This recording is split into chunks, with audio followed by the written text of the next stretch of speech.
welcome back to the party, everybody. This is Morty, and I am your host, Lutch, aka the Indian Jesus, here to resurrect the second coming of common sense. How's everybody doing tonight? I want to give a big shout out to the replay gang. Thank you so much for coming back to watch this, even though you missed the live party, guys. That is the best part. Make sure you are here every Monday, Wednesday, Friday, 8 p.m. Eastern, and sometimes whenever I feel like it, and you will never miss an Indian Jesus live party ever again. Let's also say thank you to my6shirt.com. Whatever your persuasion, they've got something for you. There used to be a bunch more, but I'm sure he is cooking up some new designs, and it is the only place to get your very own the Indian Jesus official merch. Only at my6shirt.com. All right. What is good? Welcome. We got Melted Mind Media in the building already. Welcome to the party. So you may have seen that there was this Schmash debate that went down, and it was long. It was like 4.5 hours long, and it got heated. But luckily, we have got some highlights here. The main portion, it was on the Whatever podcast, and there were two women who work for pro-life organizations, and then our good friend Destiny. He was supposed to be there with somebody else, but it ended up just being him. 2v1 the women on him, and I gotta say, even though I am very much pro-life, they didn't do a very good job.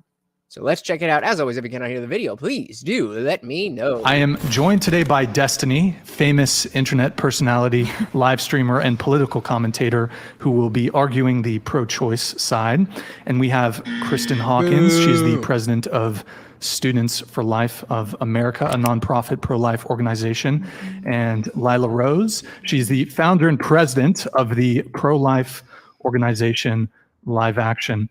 And we were going to have someone else on Destiny's side, but unfortunately, they backed out kind of last minute. So, Destiny, this is going to be a 2v1. I prefer to characterize my position as pro-abortion, not pro-choice. Okay. Very honest. Okay. Very honest. Thank you. That's a clarification. Thank you. I mean, we can't ask for much more than that. We've been saying for a while that it's not a pro-choice. It is a pro this procedure. And so for him to come out the gate, there's a reason I like this guy. Hey, we got Unwanted Foe in the building. Welcome to the party. Said person uses human in its definition. Hard to separate the two terms. I agree. We also got Indie Film in the building. Welcome to the party. Good to see you. Good to see you. Hey, and Opus is coming in. Welcome. Opus says to go along with the poll. So right now the poll is there a difference between a human and a person? Is there a difference between a human and a person? Replay gang, let me know what you think in the comments below. Opus says to go along with the poll. I absolutely despise when people say things like "you are my favorite human." Very cringe indeed. We also got Kerm in the building. Welcome to the party. Said, really just wish it was Steven and the skinny chick. It felt like this didn't go anywhere. Yeah, you're getting a little bit ahead of me, but welcome to the party. I definitely agree with that, and always does. But welcome. Let's jump into it. Don't forget to hit the like and subscribe if you haven't already done it. I would definitely do it for you. Just let me know what your channel is. Thank you. Got it. So I think a good jumping off point, if each of you would like to summarize beyond just being either pro-choice or pro-life, or in your case, pro-abortion or anti-abortion, what is your basic stance on abortion? Good place to start. What is it that you think? What is your position? My basic stance is we try to figure out what is a person, what makes a person. Person is granted some positive, some negative rights by governments, and probably morally and ethically separate from governments, we also grant people some type of right. Hey, we got 2B Artistry in the building. Welcome to the party. Good to see ya. Opus is not too happy about the cap spot in Discord, but hey, you're free to do it here. You're free to do it here. I don't believe that a person is a collection of cells. I don't believe that a person is just a body with a brain. I think that very specifically when we speak about a person, we speak about something that has the capacity to deploy a conscious experience, because that tends to be the thing that we're usually talking about when we're figuring out if somebody's alive or dead, or whether or not somebody ought to be protected. When we say all right, you guys are going to hate me, but I forgot my phone and my vape upstairs, and I'll flip out and just nonstop think about it. So here's what we can do. Very quickly, I'll just put on. All right, just give me 1 second. Give me 1 second. You guys are awesome, and you will hang out because I love you and you love me. Thank you. Give me 2 seconds.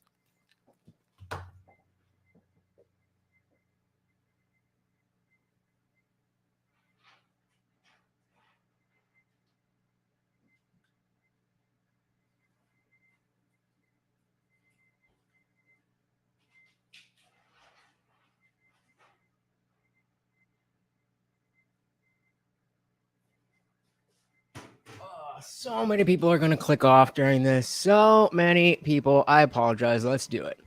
Person, when we say who is suffering, we don't say what is suffering. We're not talking about a body. We're not talking about a heartbeat. We're talking about a person having an experience. So when I try to think of abortion, I try to think of who is being harmed. I would say that for 20 to 24 weeks, that's about when the scientists say that the brain has all the parts necessary to begin communicating, to have a conscious experience, that about at that point, there is some experience there that we can speak of as a who or as a person. But prior to that, the first trimester, that really experience is not happening yet. So if you want to have an abortion, there is no who that's being harmed. There's just a what, which is whatever the body is up to that point. So, I mean, I disagree with that, but pretty clearly laid out that he sees the different person. He would say that all persons are humans, but not all. Good one. That's exactly what the bot says in Discord. But yeah, so not are all persons are humans, but not all humans are persons. So you can be a human fetus, and in Destiny's opinion, you are not a person until viability or consciousness, or I'm not sure exactly what he's saying, but 20 to 24 weeks. So that's his position. So generally, I'm pro-choice in first abortion up until that conscious experience has been formed, because I think that's what's worth protecting. Because that's so again, he is using consciousness, and the reason that I used to hold that position and no longer hold that position is because you don't know exactly when consciousness turns on in a fetus's mind. So you can't make that distinction. You can talk about this. Usually happens at 20 to 24 weeks. Great, but if you don't know if you're in week 22, you don't know if you're actually killing what you would consider as a person or just a human fetus. Opposite, all humans are people, and this is gobbledygook. Well, let's see if these ladies can push back. That's when we look to see when somebody's dead. So that's when we should look to see when somebody's alive. So are you anti-abortion after 20 or 24 weeks? Yeah, after 20 to 24 weeks. And all abortions, anti-all abortions after 20 to 24 weeks? With the obvious exceptions of like ectopic pregnancies or life of the mother or something like that being threatened. Yeah. Yeah. Easy. Yeah, of course. Okay. Mm-hmm. Okay. And your positions so we share a position, but Kristen, I'm sure will have her way she wants to describe it. I think that all humans have human rights. Sure. By nature of being a human, you are a member of the human family. And so any member of the human family, and this is actually the preamble of the Declaration on Universal Human Rights by the United Nations. So for those that think they have any authority, I don't know if you do, Destiny, they say that all members of the human family deserve to be protected and treated by the law as persons. Uh-huh. And so if you're a member of the human family, you have human rights. And we know when you become a member of the human family, it's at the moment of fertilization. It's very clear. A single cell embryo comes into existence. And so I believe human rights for all humans. And I also want to build a society of love and justice. And the way to do that is to treat people equally under the law and to protect the most vulnerable, especially children. So here is where the poll question comes into place, because she just used a lot of words, and human and person both came up. Are they interchangeable? She said, as the moment of conception, you become part of our human family, but you get the rights of personhood. And so that is what Destiny is going to, that's the sticking point that Destiny is going to be on, because in his mind, not all human beings are persons. And I mean, I agree with I agree with that statement. I don't think that's a justification for the procedure. Kerm says, I think if you hold the consciousness position, it's best to just lowball the cutoff date at 18 weeks max. For me personally, after that, too risky. That's not a bad idea. That's not a bad idea. If you say, okay, this typically happens at 20 to 24 weeks, so we're going to say 18. That makes a lot of sense to me. Again, I don't agree with the notion, but if we're looking for a middle ground, that does make more sense than just saying first trimester. And almost saying 24 weeks is long. Preemies can survive at 24 weeks with a assistance. Yes. I believe my brother was born at like 32 weeks, if that. He was born super early. And I mean, you know, he's a little dude, but we all are. He's the tallest one in the family at 5'7".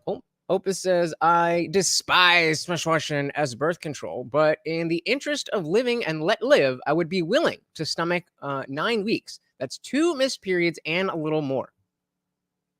That sounds fair. That sounds fair. And I think that's where, you know, we're going to find that the people who argue this go wrong by trying to make it a zero sum. And so I like one side is saying no abortions ever or no go. And the other side is saying you can do it up to 9 months if you want or no go, or not no go, but you know what I mean? They're saying no abortions at all. And they're saying all the way up to 9 months. And I think that is a bad strategy all around. Both sides of the aisle, both sides of the issue. That's a bad way to, to figure out how, how we're going to figure this thing out. Hey, we got Ziggs in the building. Welcome to the party, brother. Good to see Children ya. deserve more protection actually than adults because they are defenseless. And so we should actually go out of our way to do what we can to protect children and never commit homicide against them. So that's my pro-life position. Cool. Yeah, I share Lally's position. I'm against the strong being able to choose whether or not the weak or the vulnerable get to live or die based on someone else's, perception of them or their convenience factor to another person. I think that's a very slippery slope. And I actually think the position you represented is a very dangerous one, because what you're saying is you have to be not only a member of our species in order to be a person with rights, the very basic right to life, but you have to be a person plus. Well, he's saying you have to be a human plus, and that plus is the person. See, she's mixing it up already. Now he hasn't, made that distinction yet. But the what's his face? Destiny's position is that we give rights to persons, not necessarily humans. And it's a very exclusionary class of what you're doing. You're excluding a whole group of human beings. So I guess my question is, are there other human beings you would exclude that you don't view Destiny as persons? Not for this debate. No, I'm just kidding. Here's a question, actually. Let me respond to your question with a question. You guys say that humans are protected.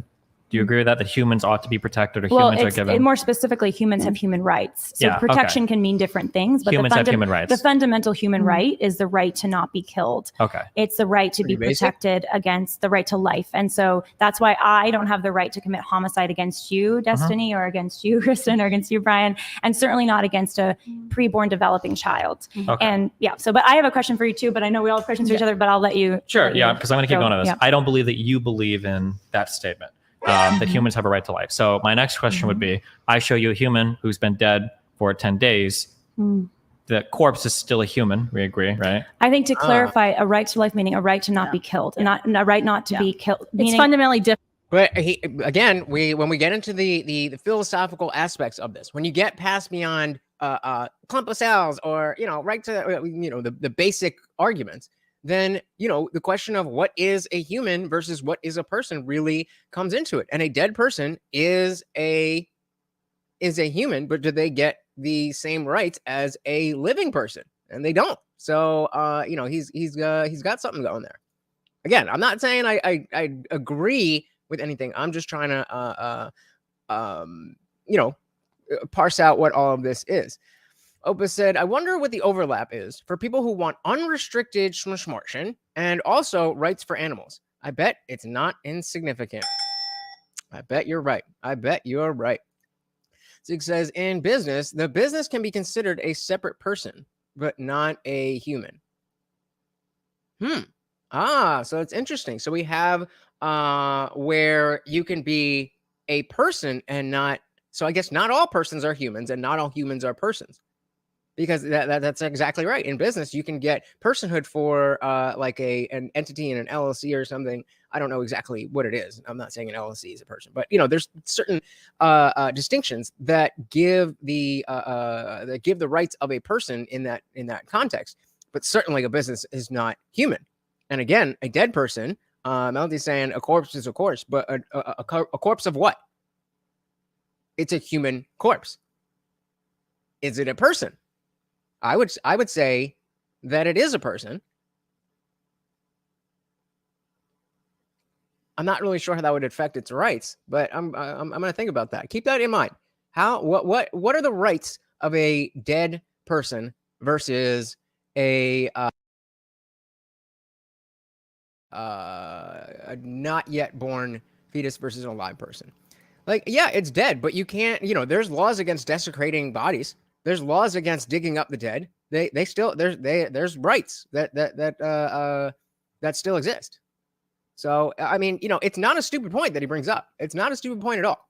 Different abortion and end of life care. I watched one of your debates this morning when I was on the plane coming here, and I found it interesting because you kept using this end of life and argument. You fundamentally have a right not to be killed. Abortion is an active killing. It's an active dismemberment. It's actually a violent ending for another human being. So morally, that act of abortion is much different than someone who maybe is brain dead, or we're not sure their brain activity that's been in a hospital for 3 months. That's a much different position to take, because you're not actively killing that person. You may say we have to withdraw life support for this reason, or the doctor may say we have this reason to believe this person is brain dead. But so she's saying there's a difference between actively killing somebody and withholding that which would keep somebody alive. I don't know that is exactly the argument she wants to make, because essentially, I think that opens up the door for Destiny to argue that the mother is just simply not going to continue giving the nutrients that the fetus needs to live. But that's the point she's making. You're not actively killing. You don't say, well, they're going to die, so I'm going to take a gun and put it through the person's head. We would not say that. We would say we might withdraw life support and see if the person can sustain life on his or her own, but we're not going to actively dismember them in the process or violently kill them in the process. But that's exactly what abortion is. It's not just easily withdrawing life support. It's actively going into a womb where there's a developing human being that biologists tells us is unique, whole, living human being that's never existed before and will never exist again, and it's actively killing them. Yep. Hey, shout out to Unwanted Foe for gifting a membership. I don't think it went out yet, but shout out to you. Morty, you want a treat? Come get a treat. Come get a treat. And of course, we will put you as the sponsor of the stream. And come on, Mort, where are you? Let's go. There he is. Hey, thank you. Oh, let me get the full screen there. Thank you so much. Let me get that banner for you. And whoever pops in next is probably going to get the membership. Okay, I don't believe that you believe in that argument. If I were to show you that all abortions could be done by just extracting the baby and then leaving it on the table and not actively killing it, but just removing it from the mother's life support and seeing what happens, would you be okay with that? That is actively killing. That is killing it. Because how is that actively killing any more than pulling children, the plug on Destiny, somebody? know. Okay, so that's she's saying that's not actively. That's exactly where my mind went. That you could remove the baby and leave it, like he said, leave it on a table. You're withholding the means of life. You're not actively killing as she laid out. Oh, that's you're a parent. Children are dependent on their parents. A newborn is dependent on his or her parents, right? And a preborn child is dependent on his or her mother. I understand. I'm just challenging. But exactly. He's just challenging the active versus non-active or passive killing thing. Zig says, in death, the person leaves a will to distribute any inheritance, aka rule from the grave. but definitely nothing they talking or know about. Not sure what that last part means, but yeah, I mean, just because you're dead doesn't mean that you have no rights. Blessing to the infamous unwanted foe. Alba said that that is interrupting a natural process that keeps the baby alive. And that is actively killing it. I agree with that. Let's see if they are going to be able to articulate that this is that because of the nature of the role of the parent, that simply, like, if you were to just put your baby on a table and just sit there until it died, I agree that that would be actively killing. Now, if somebody, if you come across somebody who is, like on the jogging trail and their leg is broken, it's in the wilderness, and you don't do anything to help, that's a different thing. Opus said, withholding food from a prisoner is actively killing. Same idea. I like that. Bingo. I like that. Yes, I agree with that. I don't think Destiny would, but I agree with that. The words we're using here, the difference between active and passive killing. But the dependency of a child doesn't give their parents or anyone else the right to kill that child. Sure. I never said as much. I was challenging. Well, you do say as much, I think, because I think your position is if that dependent child before the arbitrary line of 20 to 24 weeks is in any way unwanted, inconvenient, just for whatever reason, abortion is chosen for that child, then you are okay with a parent killing their child.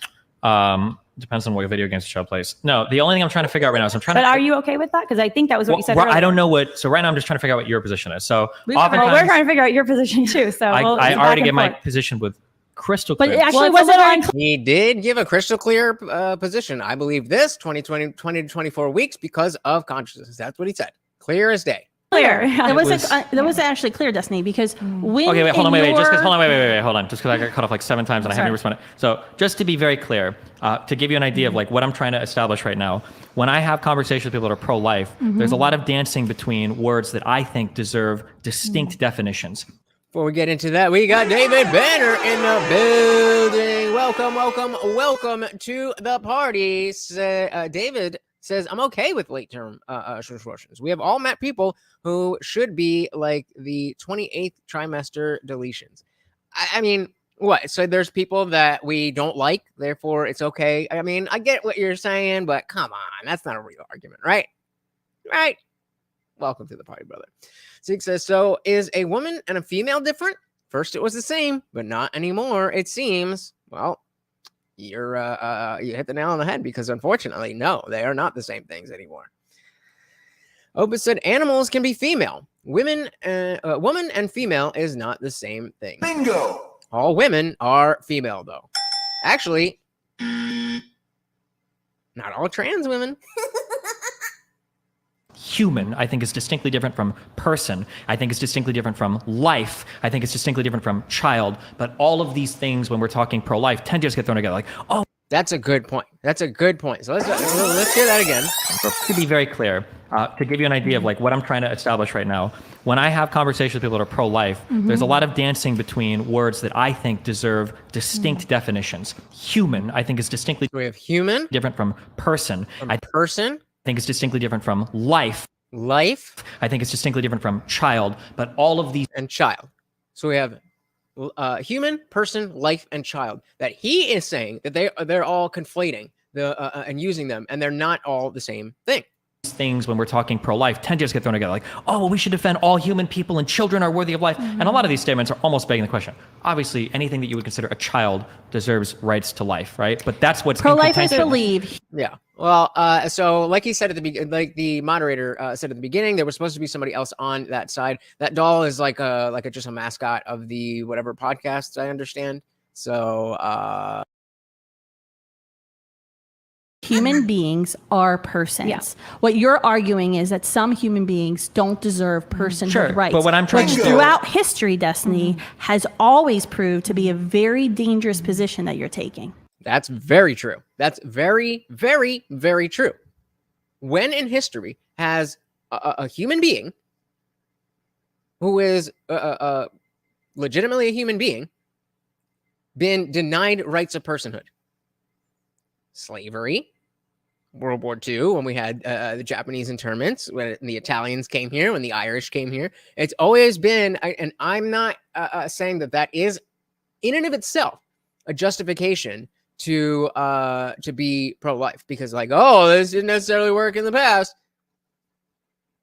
But she's right. Kerm said that doll had some pretty banger arguments, though. Hey, you gotta wait and see, right?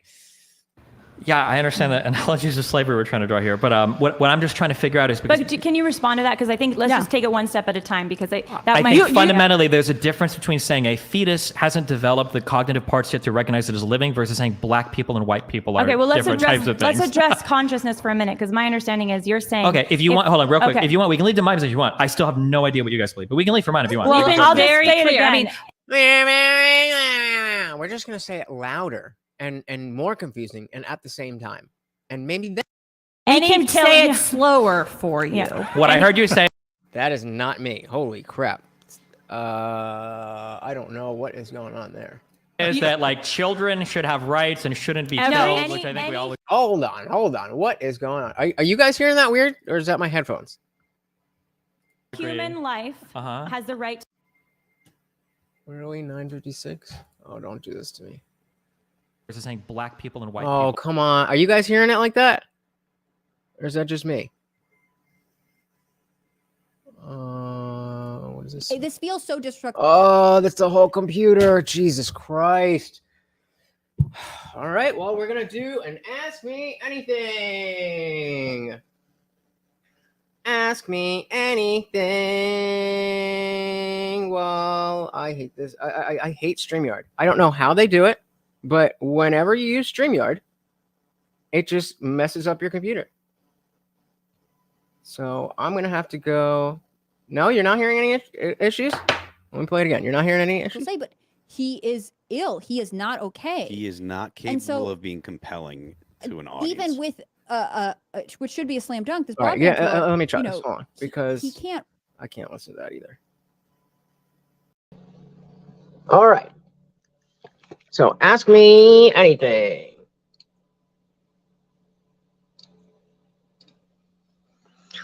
Oy, oy, oy. Struggle streaming. No, we got questions? Oh, we got St. Michael here. How can we say abortion is right or not when morality is subjective? Well, that's a very good question. We can say that things are right and wrong in general when morality is subjective, as long as we agree upon what is the goal of our life. In the same way that chess was not, the rules of chess are subjective. We made them up. Once those rules are established, it is not very hard to determine, is this move going to be better for me in chess, or is this going to be worse for me? Right? Exactly.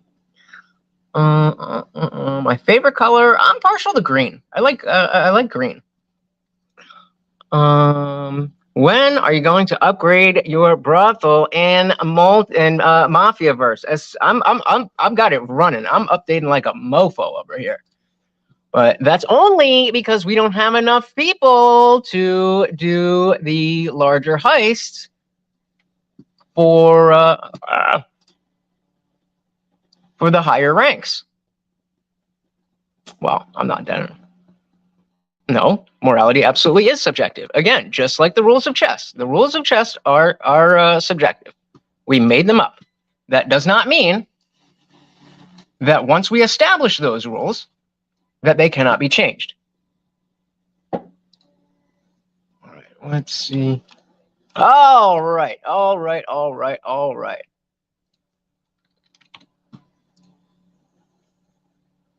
Why does abortion mean killing and not just stopping the course of action? Because that's what they do. And unfortunately, I would love if it was, I would love if people would push towards, the possibility.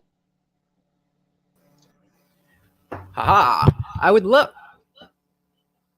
if people would move towards the possibility that we could have children, babies, be not alive, but alive outside of the womb. Artificial wombs, that kind of stuff. then in that case, then because abortion is specifically defined as killing, that's just the name of what it is. But what you're, I think what you're getting at is that if we could come up with a way to have these artificial wombs, then we could take it out of the woman who doesn't want it and give it to somebody who does want it. All right. Thank you so much for sticking with me, guys. Let's get a couple more of these. Green is good, right? The rules of chess are clearly defined. Yes, but they weren't. At one point, they weren't. Somebody made them up. Do you think that the rules of chess were objective and inherent to the universe? Meldamine Media said, just walk back in the room to hear you talking mafia and my job finishes. Yeah, gotta make sure. All right, so let's get right back into where were we? Can you respond to that? Because I think let's just take it one step at a time, because I think fundamentally there's a difference between saying a fetus hasn't developed the cognitive parts yet to recognize it as living versus saying black people and white people are different types of things. Let's address consciousness for a minute, because my understanding is you're saying... Okay. Before they jump back in, to be said exactly. Why can I not amputate a portion of my body that offends me? Then it be on the doctors to follow through with their oath and save a life. I'm 100% with you. But that is where the pro-choice crowd should be focusing their protest, not on the ability to kill children, but create the ability to end a pregnancy without killing a child. And exactly, they are now defined, but they are very arbitrary. And so we could change the rules of chess. Whoever is the chess master 1000 could decide that, okay, now we're going to switch the king and the queen, and now the king can move anywhere and the queen doesn't. Okay, now that we know that those are the rules that we all agree to, now moving the queen is going to have a different effect than if you're playing on the rules that we have now. It's not complicated. Unwanted Foe said, are the morals in China the same as the morals in the US? Unfortunately, no. In terms of the government,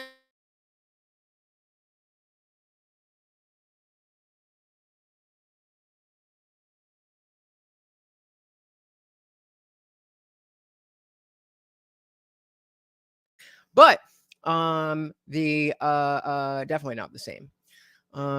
St. Michael said, if you don't follow the rules, you'll be disqualified. So, okay. So how did we get the rules to chess? Explain to me how you think. Yeah, right? Like, explain to me how you think that the rules of chess came to be. In the same way that you think that the rules of life, the morality of life, came to be by God. What is the mechanism? Was it God as well? Or did humans make that up? If you want, hold on real quick. If you want, we can leave to my position if you want. I still have no idea what you guys believe, but we can leave for mine if you want. Well, I'll just say it again. I mean, we can say it slower for you. Yeah. What I heard you say is that, like, we can say it slower for you. This is the start. This is the start of you losing a debate.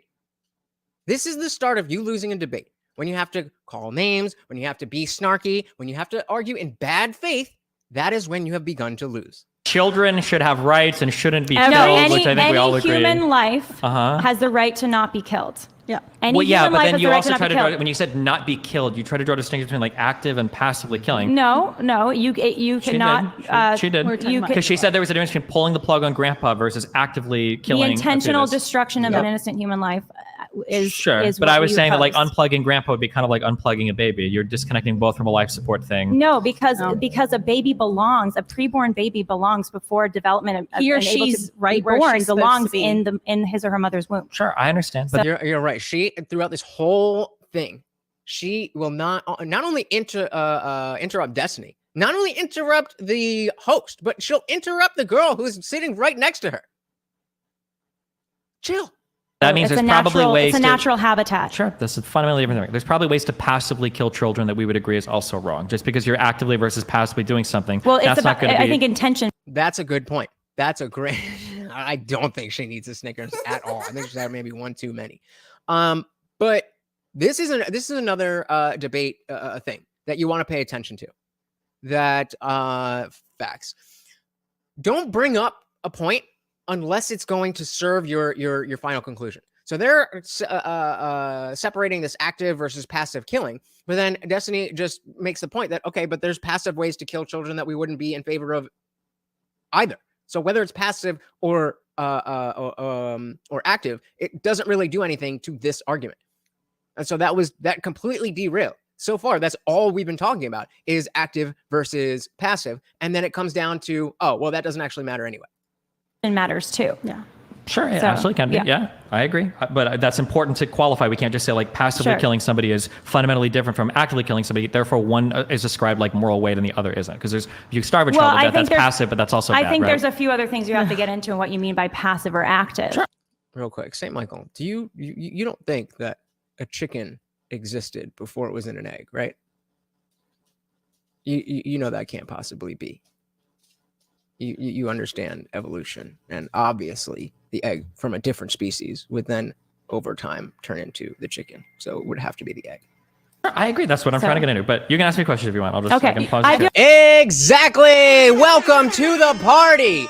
We are cherry picking in regards to what is moral and what isn't. That is what people do. Whether you pick the verses of the Bible that you like or just the ideas that you hear in the world, that is how morality works. You understand. Good job. You have a question about consciousness, because my understanding is that was not you missed that. But hey, you hit the nail on the head here. Stick with this. You figured that out. When you realize that is not a gotcha, that I'm agreeing with you, when you realize that is not a gotcha, then we can move this conversation forward. your big line, that if there's suddenly consciousness, then they are a person. They're not just a human, but they're also a person. And first, to clarify, you think it's okay for some humans to be the victims of homicide? Do you think it's okay to commit homicide against a human, just not a person? I mean, I would take issue with homicide. All right, this is the last one because we're not going to derail the show. So St. Michael, do you believe in every single thing that the Bible says? Is there anything in the Bible that you don't agree with? Or do you agree with every single word? If you agree with every single word, then you can come down on everybody else in the world, Christians, Muslims, atheists alike, for cherry picking. But if you don't believe in every single word of the Bible, then you too are cherry picking. And that's all we're going to talk about. Because that's a really loaded term, but I would say that you can end the life of human beings that no longer have the capacity to deploy consciousness. And so if I'm asleep and I'm unconscious, it's okay to kill me? That's why I said capacity. Islam, Judaism, Hindu, Buddhism. To deploy consciousness. I can wake you up when you're sleeping. Like the fetus has capacity. No, a fetus that doesn't have the necessary brain parts has no capacity for consciousness. If you give that child time, that child innately has capacity. Wait, you said 20 to 24 weeks. What about children? Hold on. Wait. Yeah, like, what do you mean? Yeah, well, I'm just going to bring up this thing that you said 10 minutes ago. We're having a conversation, lady. They have REM cycle sleep at 18 weeks. Wait. Just what you said there. Give the child time implies that it's not there yet. Give me time to wake up. Do you think that a seed and a tree are the same thing? Ooh, interesting. Okay, that one is a poll. Is a seed and a tree. Obviously, the seed for that tree. Obviously, we're not talking about a seed for a fruit and the tree. Well, you know what I mean. Is an orange seed the same as an orange tree? Let me know.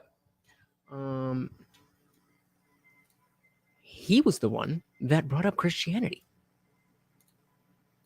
You're making a wrong equivalency. I'm not making a wrong equivalency. I'm saying that a seed given enough time will grow into a tree. But when you use the word, this thing will become this thing. The implication there is your intuition pumping all the rights that this thing has for saying this will become incorrect. This. So he's making the argument that that he's saying a seed and a tree are a different thing. That a seed will become a tree, and therefore it is something different.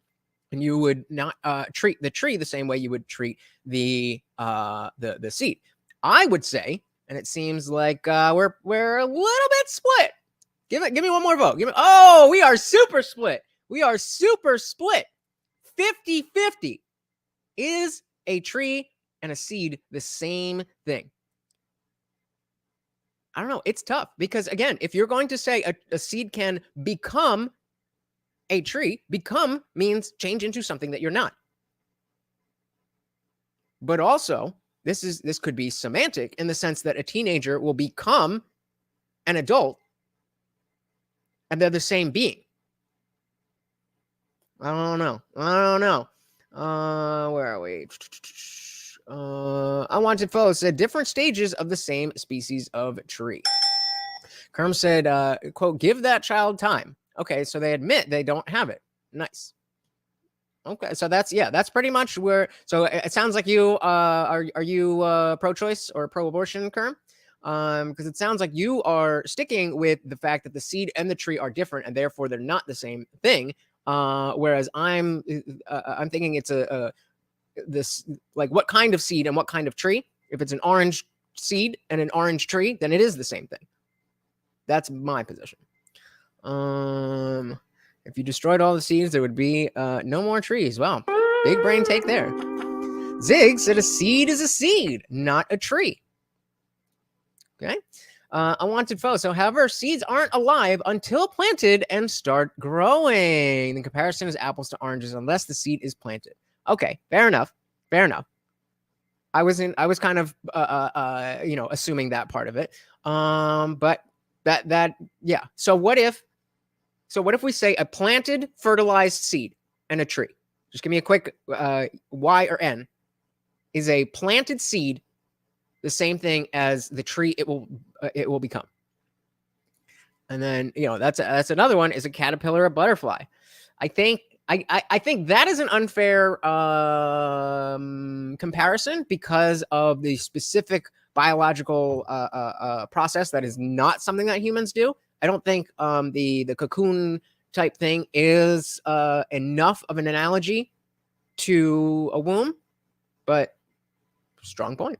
So Kerm says, EU standards sound pretty good to me. 15 weeks is the sweet spot. Fair enough. St. Michael says, to the people who support abortion, I often tell them the following. I wish that... Okay, well, a seed has all the genetic material to become a tree. It only needs nutrients. Therefore, a seed is a tree. Okay.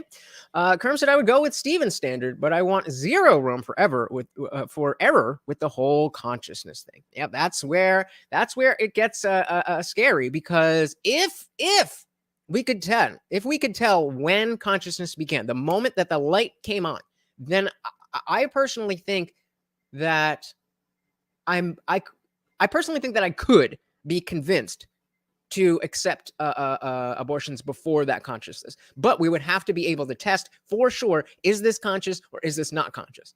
And if we could see, okay, it's not conscious, then it gets a little murky. And especially when we're talking about the fact that we have to have a middle ground, and I don't want the government to be the arbiter of this morality, then that could possibly be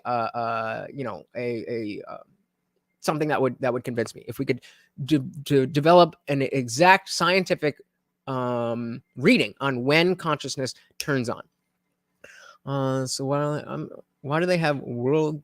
What are you talking about? So unwanted for okay. So if it is planted, because again the original poll is a seed, a tree. That's more like a sperm and person, and we wouldn't say a sperm is the same thing as a person, but obviously, some of us would say a fetus is, and some of us say we wouldn't. So Armand Defoe said, if it was planted and fertilized, then yes, just different stages had to be clarified beforehand. Yes, my fault. Otherwise, it's akin to yeah, exactly. And then Kerm says, after it is conscious, though, treat it like first-degree murder. I am with you there, for sure. You're correct. A child in the womb, a human being, has the capacity for consciousness. No, it doesn't. They might not have developed that capacity. That means they don't have the capacity for it. for They might not have developed that capacity yet. Just one microphone at a time, please. Just let everyone finish. They might not have Absolutely. developed the capacity yet. Similarly, if someone is in a coma or unconscious, they're not actively, that capacity is not activated yet. But if you don't interrupt the life of that child, if you don't kill that child will absolutely be conscious in just develop consciousness in just a few weeks. Yeah, so this is similar to the Bill Burr joke about, like, if I put batter in the oven and then 5 minutes later you come on and fling that shit across the floor, I'm like, you just screwed up my cake. You're like, well, it wasn't a cake. Well, it would have been if you just left it alone. That's that whole argument. But again, that's where the what is the word that you use? Germinated. Seeds are germinated before they are planted. But you get the analogy that we're trying to make. So a germinated seed that is not planted and a tree, are they the same thing? That's essentially what the original poll was supposed to be. So Ziggs asked, does a fetus have to use any effort, or is the development automatic? That is a very interesting question. And I think it would depend on how you, I mean, I think it would depend. This is another philosophical thing. So effort doesn't necessarily have to be conscious. You know, it takes effort for your heart to pump, but you're not thinking about pumping your heart. I would imagine that it's the same way, that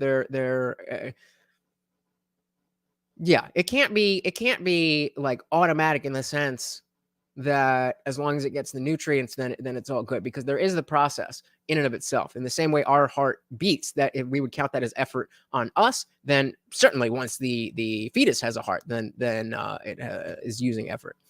And so, as I said, the fetus uses its own effort, it's working and kind of thinks. So not necessarily. Before the point of consciousness, whenever that may be, before that point, it's definitely not thinking. You cannot think without consciousness. That doesn't mean that that you're just a blank slate. There's that, we're getting into the minutia, the nuance. St. Michael says consciousness is also an argument for euthanizing as well. You mean like people who are like in comas and stuff? Yeah, I agree.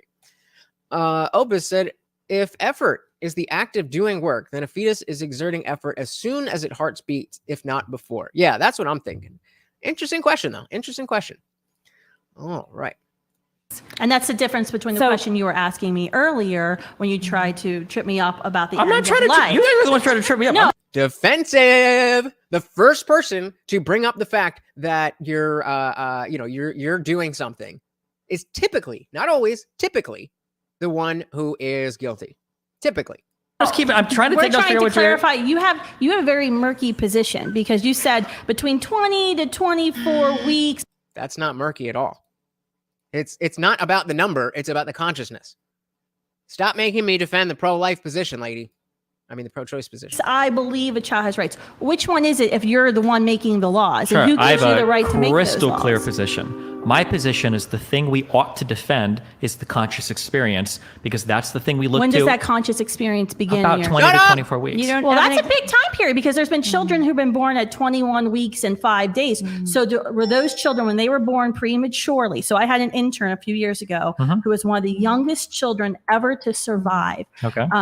At that age, she was 21 weeks and 6 days old. Okay. So she's right in between your 20 to 24 week time range. Okay. So, which would make exactly what he's saying the truth. The fact that I'm in that 20 to 24 week period because I'm looking at consciousness, not the time, not saying, well, 20, maybe 21, maybe 2. No, I'm looking at the consciousness, and we know that happens around that time. She is misunderstanding his argument. And she's trying to nail him down on a number when he's not talking about a number, which, in my opinion, is the problem with his whole argument, is that he can't give a number. Whereas we, on the pro-life side, can give a number day one. That moment. We know that. So she's not representing this very well. St. Michael says a fetus starts feeding as soon as it's created. Yeah, the question is, especially before the consciousness, does that count as effort? I would say so.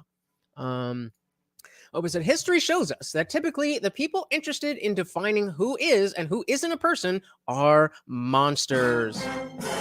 That was that was Big Lady's first point, right?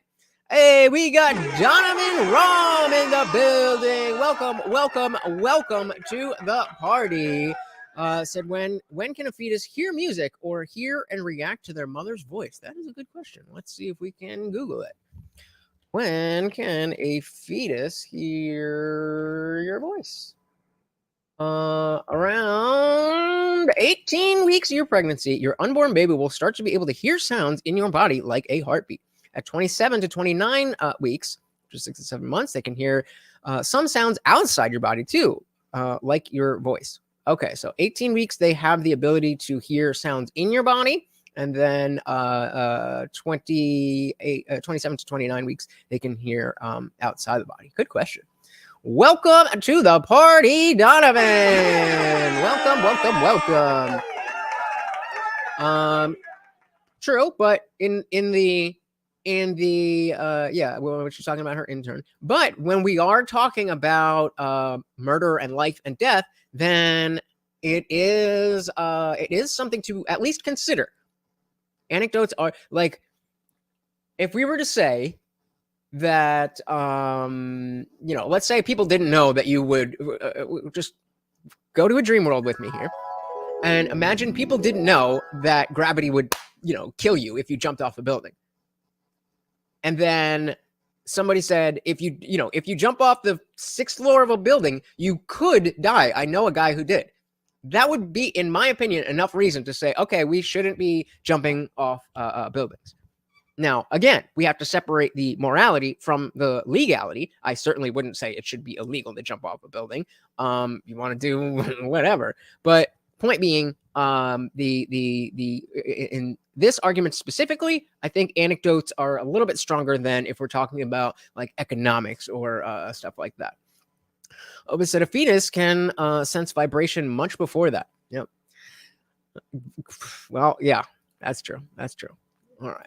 When she and her twin sister were born, do you believe that the hospital, the NICU, did something wrong and giving out care and spending hundreds of thousands of dollars in care to sustain her and her sister's life? Why would I think something wrong was done there? Well, because you don't think it's a human with consciousness necessarily. Yeah, I don't think a 2-week-old is a human them. with consciousness, but that doesn't mean there's anything wrong with supporting it. But you're saying it's okay to kill it. So you're saying my Kill him vagina or is her. magical. So something happened. No, first of all, as a And- child born by C-section, I'm very offended. Okay, But we're humans too. that's the Number one, position you're no, taking. hold on. Is it Hold on. something- Wait, something magical hold on. happens during birth? The vagina magic guy is not in the room right now. I Well, didn't give you any were qualification talking about birth being the magical time that made somebody a human. I've never said that ever. So I have no idea what position you're attacking there. Yeah, no, you're absolutely right, Sam Michael. I'm just saying, in terms of the strength of an anecdote, if you're talking about economics, then an anecdote is absolutely useless. But when you're talking about something like murder or abortion, then it is the weakest form of evidence, but it is a stronger reason to take the conclusion coming from that evidence than in other cases.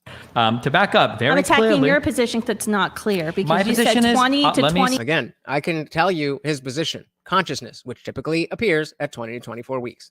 Very clear. 4 weeks, and I'm asking you a very direct question Yeah. about child That's born. true, at but- your 21 question was weeks if a child and is 6 prematurely born days. at 16 weeks, the mother and the father have every right to try to find support for that child. Why would you not? But why? What makes Why? that Because it's child going to grow into worthy their kid. Why would they of not? care? But you're saying it's okay to kill the kid at 16 weeks. Sure. And I think that's the difference between this side of the table and that side of the table. Well, That side of the obviously, table is that's because okay. I'm pro-choice and you guys are right. But you're or pro, as you pro-abortion said, and you're anti-abortion. pro-abortion. Yeah. Have you ever considered that you could be wrong on this issue? Yeah, of course. Have you? Because it doesn't sound like you have. I happen to think that she is generally, bottom line, right. But it doesn't sound like she is in the position to think that she could be wrong. Have you? Absolutely. Hold on. Only one, to be clear, only one Absolutely. side of the table here is tied to organizations that are getting money invested in them. So Well, if any we side here was I going to... started. That's a weak argument. That's an ad hominem. That's what do you call that? Appeal to something or other. But just say, oh, well, you work for these people, so therefore I can't take your opinion seriously. If that's the case, then what are you doing sitting at the table, bro? Come on. Are we here in good faith or are we not? My organization. I understand, but So- you're never changing your position. I'm still free to change mine. So in terms of asking me if I consider That's why I'm I'm wrong, asking. Yeah, the biggest lefty streamer with blue hair is randomly going to become pro-choice. What? Come on, bro. I can consider that I'm wrong. You guys will never change your opinion on this. but go ahead. I've considered it. I've had Okay. to consider a lot of Sure. times. But what would it mean if you were wrong on your position on abortion? What would it mean Morally, if what I would it was mean? wrong? So I don't know if you believe in God or heaven or whatever. Well, I haven't aborted any kids yet, But so say to my knowledge. you get hit by a bus Uh-huh. and you go to heaven and God's like, Destiny, you've been completely wrong on abortion your entire life. You've advocated for abortions between 20 and 24 weeks. No one can really Where is this going? tell because you want to give us a definitive time. Hold on. You're It's not him that's not giving a definitive time. This is such a layup. This is such a layup. She's right. That 20 to 24 week, that's a whole month. But the problem isn't that Destiny is not giving a definitive time. The problem is that science is not giving us a definitive time, and therefore it is not a justifiable quality to base this procedure on. That is the argument. Not that, oh, well, you're not giving the right time period. Almonte Foe said, hard to believe you're wrong when the belief is that it's murder. Bingo. Yeah, I mean, and I don't necessarily think that like either side, whenever you're doing anything public, is inclined to just change your mind. Again, the purpose that Destiny should have, the purpose that these women should have going into this debate is not to change his mind, it's to change our minds. And same with Destiny. It shouldn't be to change their minds. It should be changed to change the minds of the people that are watching. That's obvious. If you're going to point out, well, you're never going to change your mind anyway. That gives you an out. That even if you use these underhanded tactics and incorrect stats and whatever else, that, oh, they only just didn't change their opinion because they're paid by big whatever. Even if that's true, you've taken the good faith out of the conversation by saying that. St. Michael said, I agree. I support her position, but she can't argue for squat. Destiny can run circles around her. And that's why I think this is interesting. Not just because typically you have women on the pro-choice or the pro-abortion side. Excuse me, let me not use their semantic obfuscation. But we typically see Destiny in the position where we are not necessarily in favor of his tactics, but here he's doing the right thing. And the problem is we have to be able to look at these arguments when the people we disagree with are arguing well, so that we can be better. St. Michael said, to be fair, you aren't going to reproduce, so your opinion on the matter really doesn't mean much, aka you have no skin in the game. He has a kid. What do you mean? Like, hold on, wait. I'm sorry, I gotta go just real quick. Like, what would that mean if you were wrong on abortion? Hold on. For you saying that just because I can't nail an exact solid time when that's kind of a big deal. It's not really that big. It is a big deal. It's a big deal. There's You're a making line laws. between. It is super not a big. It absolutely is a big deal, and that's why you should be focusing on that. That's why you should be hammering down on that. How can you say if it's 2020, if there's a month where anytime in that month, this crucial thing that turns a human clump of cells into this human person being that's endowed with all the rights and everything, shouldn't it be important to know whether we're before or after that point? This is the line of argumentation that these women should be taking, and they're just they are just not doing it. Big deal. You could literally just say totally like, okay. hey, before 20 weeks, abortion is okay, and then draw the cutoff right there if you want. That's a question for policymakers. But why do policymakers? Why does You realize people who don't have kids can have kids in the future. You know that's how time works, right? anyone get to Why do a decide bunch of whether or men not get to an decide innocent person lives or dies? Because that's what policymakers do. No, they don't have the right to kill an innocent person. If any policymaker tries to kill an innocent person, that's See, again, they're using this flowery language. The state doesn't have the right to kill an innocent person. Actually, they do. It's called the death penalty. Now, I know that's not what you're talking about, but this is why you have to be precise, especially with somebody like Destiny. He's going to know, and he's going to be able to pick on it, just like he did with the human person life child thing. About healthcare and triage and who gets medical treatment first, or if you're making decisions about saving people from. Hold on. Wait. Okay. Wait. Just be clear. I'm gonna start cutting people. Wait. I know, but I don't have a chance to answer any question, and you're like loading so many horribly like intuition pump question bags in front of me that I don't have time to answer all of the horrible questions in front of me. Okay. So like, wait. No, I'm gonna keep talking. We're gonna do one at a time. I will answer a question, but you can't keep stacking like dumb questions in front of me, and they'll be like, oh, see, like you want to murder children. Okay. I don't know about dumb anymore. want me to dumb answer? Hold on. questions. So let me address the very first thing, because you keep trying to draw like there's some like thing here that you've caught me on. The idea that I can't give you a concrete time between 20 to 24 weeks. Okay. Yeah. I hate to be the guy that does this in a debate, but there's something called a continuum fallacy or a nirvana fallacy. The idea that just because I can't point exactly at when something begins, that I have to say that all of it is the same, or I can't point to that thing existing at all. He just made their argument for him. So when, again, another thing to pay attention to when you see debates like this, if somebody is able to steelman your position and still be confident in their own position, then it's like, uh-oh, he really does understand what I'm saying and still thinks that I'm wrong, so he must know something that I don't. And we got Kelly Green in the building. Welcome, welcome, welcome to the party. And the gatekeepers of life are speaking. Indeed, they are. Why they have to have the shit hair too? What do you mean? They're the oh, I get what you're saying. I got you. Sorry, I could be dumb sometimes. You know me. Stupid. Welcome to the party. I can't tell you when individual pieces of sand are stacked up and eventually become a pile of sand. I can't give you the exact numbers of sand that I can see for that to be, but there is a difference between an individual piece of sand and a pile of sand. It's a false equivalency, Destiny. Hold on. It is. It's hold on. See, again, I don't know if I agree with that. There's a difference between a grain of sand and a pile of sand. There is a difference, but is that difference a meaningful enough difference that we would treat a grain of sand differently than we would treat multiple grains of sand? And so it's not a false equivalency. It's just a bad argument.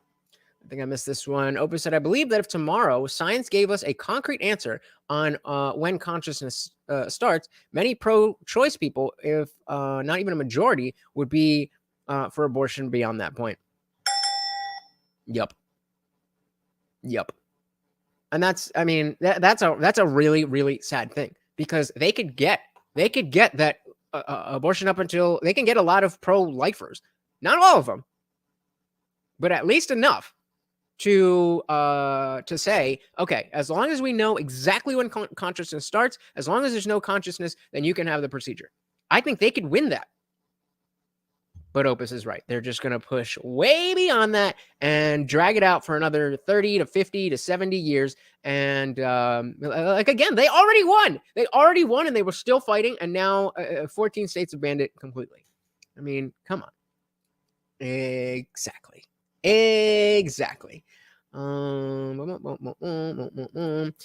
I said earlier, St. Michael said, I think consciousness being your measuring stick completely opens up the euthanization argument as well.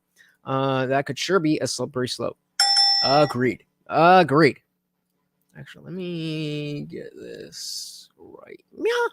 This is basic argumentation. Because the reality is you are saying that these are persons and these aren't based on a specific characteristic that you've decided on. You came up with it. It's not human rights anymore. It's consciousness rights. Yes. You believe in not human rights. To be clear, you're not nobody here at this table. You're in support of consciousness rights. Hold on. Why don't you defend? So you need to defend your position, and you're not doing that. You're kind of blowing smoke a little bit, to be honest. Why don't you give the same rights to why don't you give the same rights to human corpses as you do to living humans? Because they're dead. They're already what does that dead. mean when you say they're dead? So they're already dead. What does dead mean to you? He's trying to get her to say, oh, it means they're not conscious. Their body's no longer working in a coordinated fashion anymore. Their heart isn't pumping blood. Ooh, good one there. Good. That's a good way to get around the answer that he was trying to get out of her. He was trying to say they're not conscious anymore, but she is doing a good job with their brain is not. If I put a person on a table and I can keep them alive with machines indefinitely, but they're never going to wake up, is that a human life that should be defended? There is a difference between withholding extraordinary Just to be clear, I'm about to ask that same question after you, whatever you're about to say, because you're not answering my question. Because it's a bit of obfuscation the direction you're going here. Because absolutely. Do we though, Kelly? I mean, we know what dead is, but do we know the difference between dead and in the womb and before life? That's really the heart of this particular conversation, is what is the difference between a human and a person, and when does a human get personhood rights? That's really what they're arguing about. Because Destiny's original position is that, in the same way that he's talking about a dead person, he said that's still a human, but they don't have personhood rights. Now, I'm saying they do have certain rights. They just don't have the same rights as an alive person. So the same way that a child has rights, they just don't have the same rights as an adult. And so now we're trying to question, okay, where do the rights that a living child has, when did those rights get imbued into the fetus? I know, I just did it. You just missed it. Well, people shit themselves and when their body rots. There we go. Very helpful. Thank you. There's a difference between withholding extraordinary medical care, which would be like life support, and withholding ordinary medical care. So if I, as a parent, or I as a doctor, I have a patient in the hospital, and let's say they are there being monitored because they have a cancer, aggressive cancer, but they're maybe going to die, but they're not dead yet.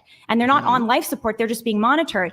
And if I withheld food from this cancer patient and refused to bring food and this cancer patient can eat and refuse to feed that cancer patient, that would be homicide against that cancer patient.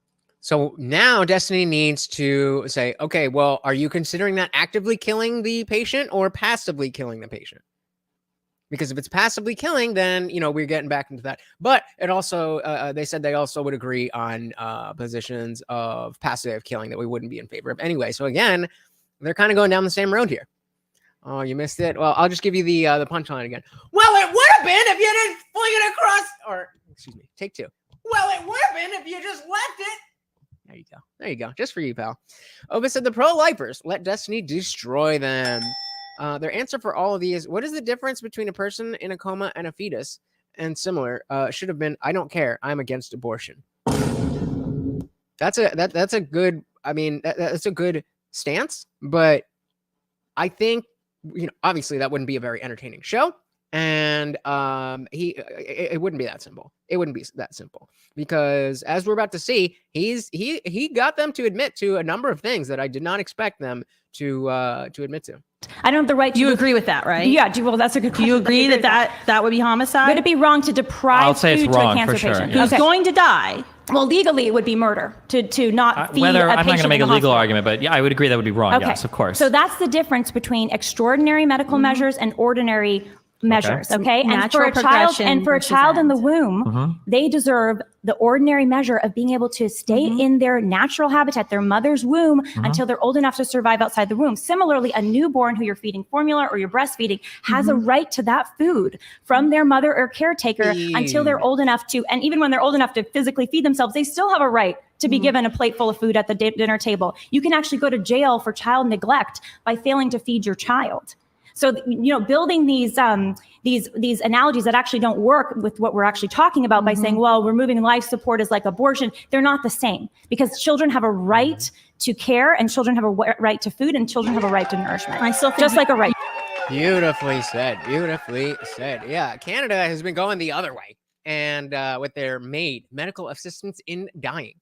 There was I did a video on it last week where there was a guy who was too poor. He couldn't pay his rent and he didn't want to be homeless. So the government said, okay, we'll kill you. What? Haram! Terrifying indeed. You need to clarify your position because you said 20. His position is consciousness. To 24 weeks, which I gave you a very, very real life scenario of a child who's born, a twin who was born at 21 weeks. And 6 days, which in your view could have been aborted because you don't think she would have had the consciousness that you deem worthy of personhood. True. But what biologist do you know that tells you that consciousness is at 24 weeks? It's a great question. Because I researched this before. I was on the internet. I was looking at PubMed at NIH's website. There aren't biological conclusions. And in fact, they actually support the pro-life side because you look at the pro-life. Biologists don't make an argument about pro-life or pro-abortion. Well, they do make arguments about when child feel human life pain, begins. when Sure, twins yep. interact. So there's a very well-known study showing that twins interact in the womb as early as 14 Amoeba weeks. interact with each And- other. That's a good point too. Amoeba interact with each other. That doesn't make them human. But To Be Artistry also has a good point here. It says children have a right to care, but that doesn't specify who has to care. And you're hitting the nail on the head, To Be, because if I do think that there is, it is reasonable as a woman to want to have that right. I don't think that, I'm realistic. I don't think that most people who get this procedure planned on getting the procedure. Obviously, they didn't take the proper precautions.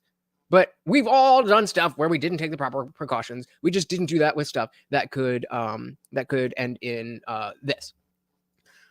That being said, that doesn't justify killing the person. So, if there was a way to get out of the pregnancy without having to kill the baby, I would not be against that. Because absolutely, the child has the right to care, but it doesn't have to be that person. And certainly, if that's going to stop a lot of children from dying, I'm certainly with that. You don't think it's reasonable? So you have nothing that you've done in your life that has come with consequences that you wish you could change. Nothing. Like let's not be obtuse here. You've never raw dogged a girl that you didn't want to have children with. Exactly. Alonzo said, "Big woman, stop! Let the hot one be the only one who debates, please." I didn't say abortion was reasonable. Did I say abortion was reasonable? I didn't say you had an abortion. What I said was that To Be Artistry brings up a point that if there was a way for the child to stay alive and get care, but not have to be from the mother, then I wouldn't be against the procedure of, it wouldn't be an abortion, because again, abortion includes the killing of the child. I would be in favor of allowing people to end the pregnancy as long as that care is provided to the child. So the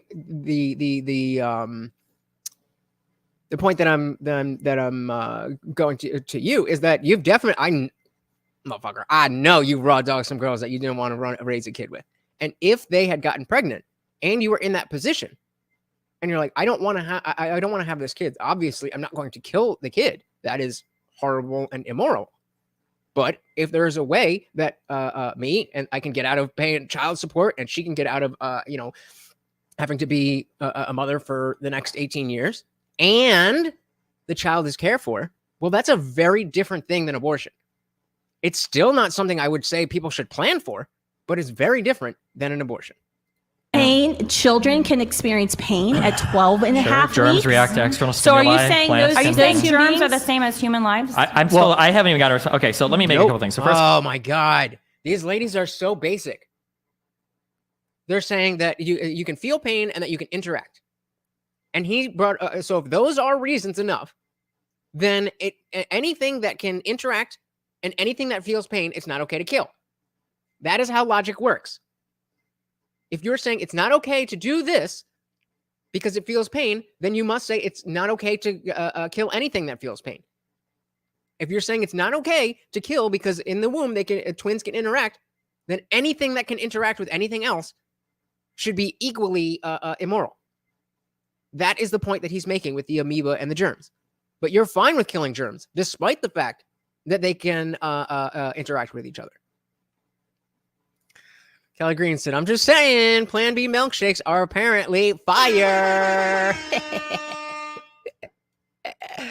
So you said I made a false analogy earlier. You've compared abortion to cancer patients getting withheld No, food. I wasn't comparing abortion to cancer patients. Okay, I was talking about the difference between ordinary measures. I'm not talking about and ordinary or measures extraordinary when care. it comes to That is medical a- natural. that is an entirely progression separate versus sure. natural That is an end. That's what they're trying entirely. to That's great. conflate. That's entirely great. If I can was just only if I using could that just to jump in clarify. really No, quick. I don't need you to jump in. If I No. could just jump in No, really listen, quick. listen. Oh, wait. Let me just say, if we can allow maybe the turn the heat down a little bit on the conversation, or at least No. slow it down a little No, bit. let's We're fine. making- Yeah. No, this is fine. This is fine. You enjoying this? I'm enjoying this. Keep it running. Well, Let him go. well, I do want to give. It does seem to be that Destiny hasn't had as No, much that's fine. I'm good. opportunity. I'm taking You notes. okay? I'm good. I'm ready. We needed that other guest there. No, Brian. we absolutely don't. Let me go. Okay. You're making bad analogies by comparing any of this to ordinary or extraordinary medical care is a fundamentally separate question. Okay. That's a separate question of provisioning resource or whatever. Agree. You don't agree because you brought it up as a contrary to No, the I was question that bringing I it up as a said. response I would to you originally about- ask you this question again, and I'm going to ask you the question again because nothing that you said addressed it. And my question. You have to. It's a thing of beauty. The way that he navigates conversations. Before he was trying to be respectful, and when they would start talking, he would stop. And then it was pointed out as a moderator should do. And now that it's not doing anything, now he's just barreling through. If he had came out and been as hot as them, not like physically hot, obviously, because there's only one person at that table. But if he'd come in with that energy, then they would be way worse off, and he would look way worse off. Now he looks like the calm, measured academic one, and they look like the I don't care. Question was, and I'm going to repeat it, a person that is in a coma that will never wake up, should that person be indefinitely kept alive on life machines?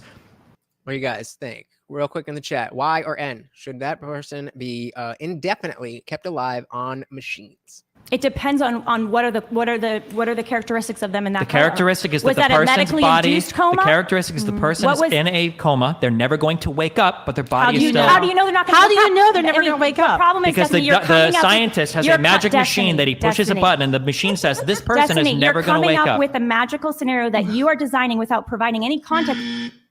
What do I tell you guys all the time?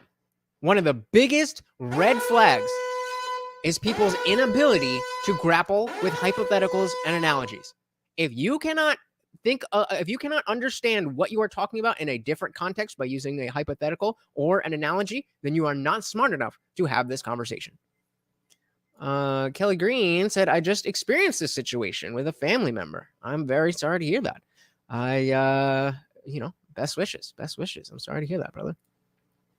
Just to be clear, are you telling me that a person being in a coma is not going to wake up is a magical scenario? No, I'm telling you that when okay, so people we agree that people are in comas and oftentimes they can say, Guys, please, one microphone at a time, please.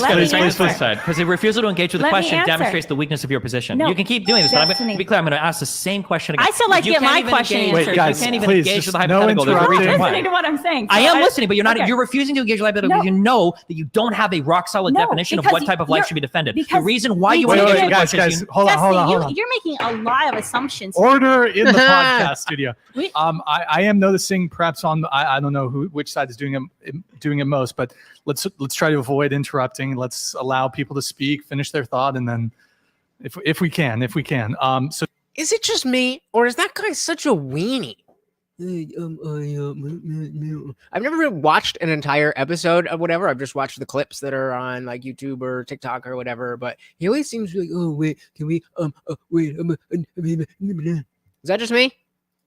So Destiny, We do you can want do to a round table. One question we each answer. Okay, to be clear, I'm willing to, and I have responded to when you asked me about feeding cancer patients, what I said killing. I said yes. You said when you withhold food from child, I said I'll answer any question you give me. I have no problem. It's Answer my the position. question, have you ever considered that you may be wrong on this issue? And if you are wrong on this issue, what does it mean you are spending your time advocating for? There's problems on both sides. First of all, that's not the greatest question to ask.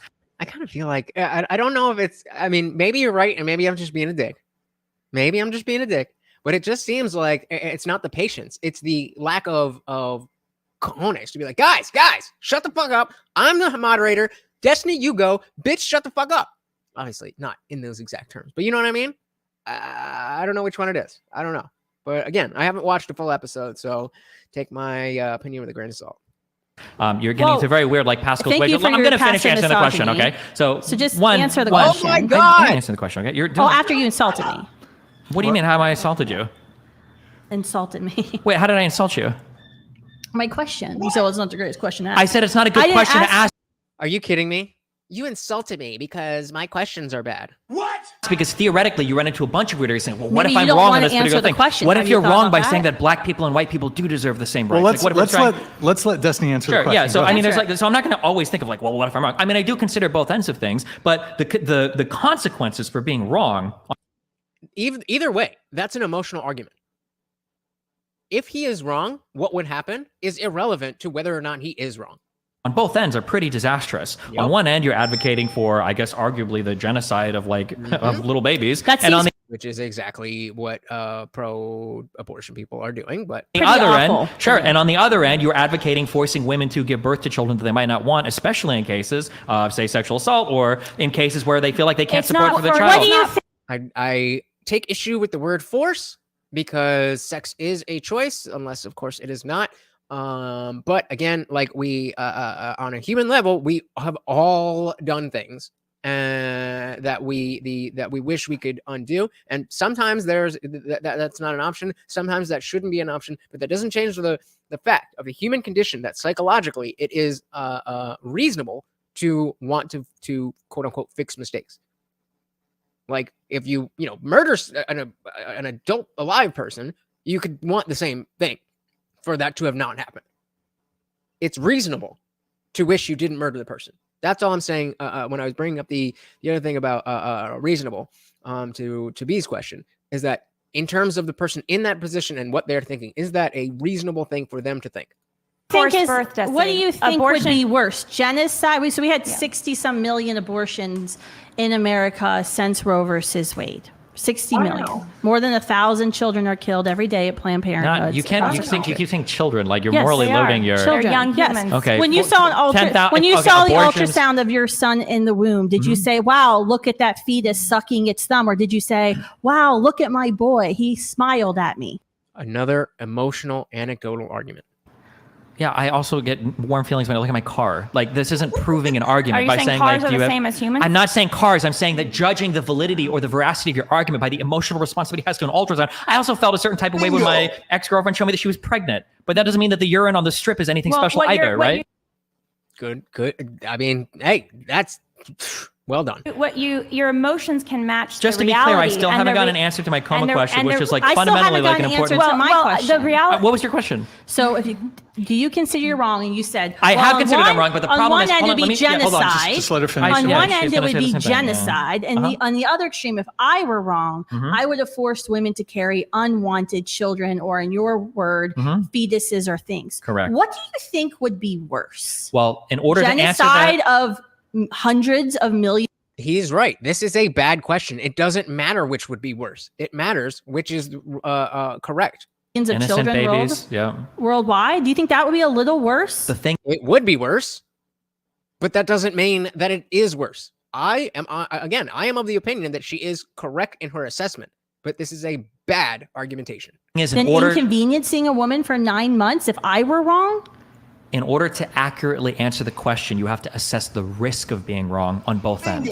For instance, if I were to say, what would be worse if I've got to choose between 50 people here or 100 people here to protect from some death event? Notice we are in a hypothetical. What should I choose? The 50 people or the 100 people? Well, it doesn't make sense unless I have a... What do you mean by death event? As in, let's say that there's going to be something that has a chance of coming in and killing both people, but I can protect one group of people. Do I want to protect the 50 or the 100? But that's not... I need to finish the analogy. Hold on. If you can't understand any hypothetical, we can't get anywhere in this conversation. But these hypotheticals don't match what we're discussing. The hypothetical perfectly maps on. What I'm saying is I wouldn't just say that I would protect the 100 people because 100 is greater than 50. What I would say is, what is the probability of the 100 people dying versus what is the probability of the 50 people dying? And then from there, you would start to weight the decision accurately. So hundreds of millions of women haven't died. When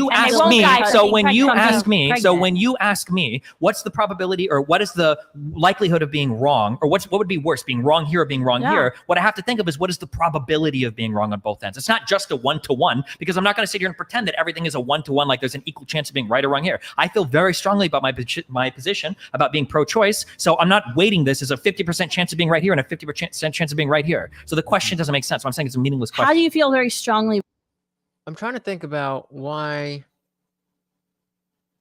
What is she trying to get to? I mean, I guess that's all it really is. These cringe pleas to emotion. About being pro-choice, when you can't even tell us at what point you think a child has this extra special consciousness that deserves there you go. Go down that life line in the womb.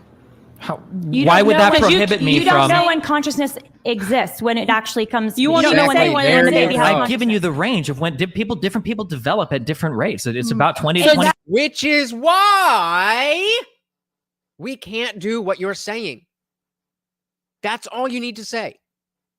So you want to create, so you believe that we should have a sliding scale of what it means to be a human person. We already have that sliding scale. We do it at death. That's why when we go back to the, I'm going to ask again. No, I'm not answering the question until you answer this question. Do you think it's okay to kill someone when they're unconscious? No, because I said capacity to deploy consciousness. What do you mean by capacity to deploy consciousness? As in all of the parts in your brain are functioning and working and can deploy a conscious experience. So an embryo who is developing their brain will absolutely have the capacity to Will implies but doesn't why yet. are you being age discriminatory against that Because child when for you not having say- ability to develop? No, Age discriminatory. Like, you have to understand. You have to listen to understand. You cannot get your point across whether you are right or you are wrong if you don't understand where the other person is coming from. They're not listening. Hold on, wait, you can't just ramble and ask me a question. Destiny. You ask me a question. If you're going to ask me, I'm just going to keep talking. Okay. Okay, When you go. ask me, will a thing have a right? I will agree with you that it will. The pieces for a building are not the same thing as a building itself. A seed is not the same But the thing as a embryo tree. is a whole. An embryo is not the same thing as a person. no, you're so when you conflating say, parts hold on, and no, stop wholes. saying that every single. Okay, hold on. The To be clear for embryo the is audience, whole. when you're Hold on, having a just conversation let with him somebody, finish, if let you're him having a finish. conversation with me and they're not willing to engage with a single hypothetical, or they claim every hypothetical doesn't map on, unless you can clearly explain why, it's because you know that the hypothetical is testing the limits of your belief in a way that demonstrates just using the absurdity science. of what you're saying. And You're you not- don't- it's not- you don't first wanna of all, acknowledge that. whether or not pro or Let him anti-life finish exists and then has we can- nothing to do with science. It's not a scientific question. It's a question of moral philosophy. Okay, number one. So number two, going all the way back to this original question that I don't think you're going to answer me, because I think that this does demonstrate the Well, can you? faultiness of your I position. already is answered you, and didn't couldn't answer. I No, did you answer said that's an absurd No, proposition that's to not what I imagine said. a person That being in a is what coma. you I said said. you needed to provide more information. Was it a medically induced coma? How long was the coma? These questions matter, and Let's they're say- actually. Destiny, what is I the can question? ask a very simple What- question. Was there What's the injuries? question? A Was there- person is in a bed. Person is in a bed. This person is unconscious in a coma. The doctor has a machine and he pushes the button and the machine says this person will never wake up again. But the rest There's of their no body button works. like that exists. That's why it's called a hypothetical. Then it's a false hypothetical means hypothetical, that Destiny, because it doesn't exist in the real world. You're inventing a false hypothetical that doesn't exist in the real world. That's what a hypothetical means. Otherwise, it's called an example. That is So ends it- in it's- human it- life dying. Yeah, so it's kind and of you're risky. using it If to you can't- if you justify can't- if you ending can't- the life yeah. of an embryo. You can't adjust this. Or a human being. I win So this that- debate de that facto. doesn't- If you're, that doesn't if you're match. incapable of dealing with a hypothetical, then the conversation we is like... can deal with hypotheticals. You can't. A hypothetical, by definition, is No. something that is not happening. That's why it's called a Destiny. hypothetical. Destiny. So That's wait, what I said. let me ask you a Yeah, hypothetical. what? Since you love hypotheticals, let me ask you I a love hypothetical. hypotheticals. So Yes. That's great. scientists Okay, are shit. working Me on too. artificial wombs. Okay. All right? Mhm. Would you agree with me that if they develop this artificial womb that can sustain human life, that there would be no legal reason, or there should be no legal justification for abortion? Because if you could remove a child from a woman's womb who says doesn't want to have a child, This is what 2B was asking about. didn't want to get pregnant, and place that child in an artificial womb where the child will safely grow and develop until he or she's ready to be born, would you agree with me then, in that hypothetical situation, that there's no justification for abortion? No. Why not? You're not... Interesting. So he still says no. He still says no. Interesting. To be honest, she says, is she hoping he will cry about the possibility of being wrong at the pearly gates and changing his position? Sounds like it. Sounds like it. That's why, again, you don't want to argue to try to change that person's mind. You want to argue to try and change the audience's mind. Unwanted Foe said Destiny himself is debating better, but the pro-life itself is debating better. No, that's not how it works, brother. That's not how it works. I was trying to bait you guys in and see if anybody would say pro-abortion just for tribal reasons. But good on you. Good on you. Good on you. Stay fair and call it like we see it. There's 10 unanswered questions back with the I just solved all the problems, right? My hypotheticals. You are making a dialogue tree argument against an argument for viability. I have never made that argument in my life. I've never argued that viability is what determines if a child gets to live or die. That's an absurd position. I would never have that. So if you're saying you were making a viability hold on. argument. What? So- wait, no, wait, because you don't even understand the arguments you're making now. Hold on. You are making an argument for viability when you're saying, if I could show you an artificial womb, I love when men should we yell at not me. say, yeah, I know, I love yelling at women. Okay. Could you not say, Great answer. Great answer. Another appeal to emotion. Oh, I love when men yell at me. I bet you do. I bet you do. I can tell. Could you not say, thank you, could you not say that, like, well, if I can show you that I can transplant this fetus from this womb at 1 week to an artificial womb, doesn't that give it the right to life? The implication there being the viability of a fetus to survive outside of a natural womb. I thought we could find common ground. Oh my God, he was giving you the answer. He was saying why that's not okay, and you won't shut the fuck up. Hold on. So yeah, the common ground, I would say if that has there is no Stephanie. common ground there. I would say 20 to 24 weeks. The same answer I gave before. Your entire position is based on is based on age. It's basically the development, the maturity. It's not based on age. It's based on development of the consciousness. Development is age, Destiny. It could develop early or later, I guess, right? A development is age. Age is a marker of development. Shout out to Unwanted Foe. We got our Mafia-verse game running in the Discord server, which is free to join and free to play. Make sure you're coming over. Melted by Media is waiting for a heist right now. We're trying to build our family up and be my bosses. Join it up. It can be, sure. So your whole argument is that if the development hasn't happened yet, then therefore they're not a human life worthy of protection. And a person, yeah. A person, okay? Yes. So are you saying that toddlers, because they're less developed than an adolescent, should have should not have the same rights as an adolescent? Yes. You agree with the same Fundamental thing. Hold on, rights. to be They should clear. have different human rights. Okay, now you're qualifying more, but the funny thing is you said rights. in your opening statement, you literally said they children have the same need human even rights, more right? protected. They don't have the same rights. A child can't sign a contract. A child can't But buy a house. A Destiny, 2-year-old can't go to hold for high 1 second. school. Do they have the same human rights? No. A toddler and an They don't have the same human rights? No, they don't. They don't. This is a bad argument. Children do not have the same rights as adults. That's just not the case. Like, maybe she's trying to go on the, like, do we consider that life? But this goes way back to his very first point about the difference between a person and a human and life and a child and all these different words. They're still conflating, even though he started out his argumentation with that. They're still conflating them. Don't have the same human rights. Do you believe that I would there are argue human that I rights? have, like, the human right to live in a house in the way that I want to. A 3-year-old does not have the So human do you right not to live. agree that- Hold on. Okay, No, hold on. Do you not agree there are wait. fundamental human rights? Maybe that's There might be there's some. disconnection.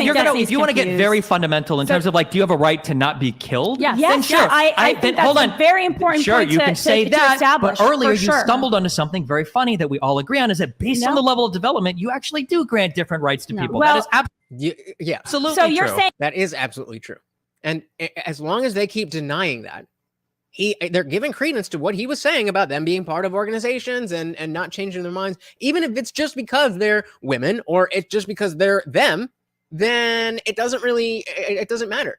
You're showing that you're not willing to have the honest conversation. We've just established that a toddler does not have the same rights as a 16-year-old, that does not have the same rights as an 18-year-old, that does not have the same rights as a 21-year-old.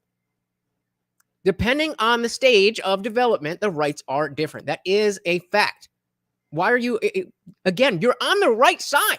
Why are you failing? Why are you failing at this? Well, at least we got Unwanted Foe already, the sponsor of the stream, and giving another $2 super chat. Thank you so much. Let me pop this out of the way for our cute little Morty. That's right, every single super chat and donation, come on, eat it, comes with a treat for Morty. Thank you so much. if you're not developed enough, you have the right to be, you actually, instead of being more protected as a child, you should be less protected as a child, and you have less rights as a child to not be killed, to not be fed, to not be cared is for. generally defined as a human person, so But- you're begging the but question you Destiny ask. believes I in believe the- all children should he have rights. believes in I the just don't agree that a magical- 3-week-old Are you still fetus is a believing child. in the magical vagina or More than I magical believe in the C-section? magical zygote that Because becomes a what magical about- so human what when it's about 2 the- cells big. What Yeah, of about course. the intern I mentioned, the 21-week, 6-day intern? What about it? So when she was born, Anakin. she and her twin sister were born. Now that's in Okay. your 24 weeks. Who knows what Destiny really believes about abortion at that point? I told you between 20 and 24 weeks, yeah. You got to be kind of specific when you're talking Do you about think that killing puberty people. exists? But Wait. Do you what think puberty? Wait. I need to know. Do you think no, puberty? answer my question, Okay. Destiny. Remember? I'm going to ask you this again. I'm Yes, coming I back to the believe in coma one too, biology. because you We still can haven't come back to answered the coma all day my. long. You still haven't answered the coma Right. question. But go ahead. Answer. This is why you take notes. It's a false. But what is the answer? So The at answer is if you at want to take care of a 21 baby. Excuse me. You're At- excused. Go ahead. At 21 weeks and 6 days, Yeah. She liked that. What? Baby, Excuse me. You're excused. Go ahead. At 21 weeks and 6 days, a child is born, and a child is surviving. A thing But is, okay. Is it a thing or is it a child? Something, yeah, it must be something. Do I have the right after the moments that child comes out? Right to kill it, actually. Well, that's See what I mean? Talking over each other. what I'm trying to find out. Yeah. Moments after that child exits my body via C-section or vaginal birth, does that child have the right to not be killed? Because that child is in that 20, 24 weeks, and we don't know, If the child according has your to level your of consciousness. science, we don't know what type of consciousness this child has. So is there anything wrong with saying, well, you survived, we're not going to treat you, we're going to actually actively dismember you or inject a poison to your heart? Okay, so this is the right question. And he is going to have an answer for this. This is not the first time he's talked about that. He's going to have an answer. And we just have to be ready for the, because like she thinks she's got a gotcha. But if it's not a gotcha, then you have to be ready to follow it up.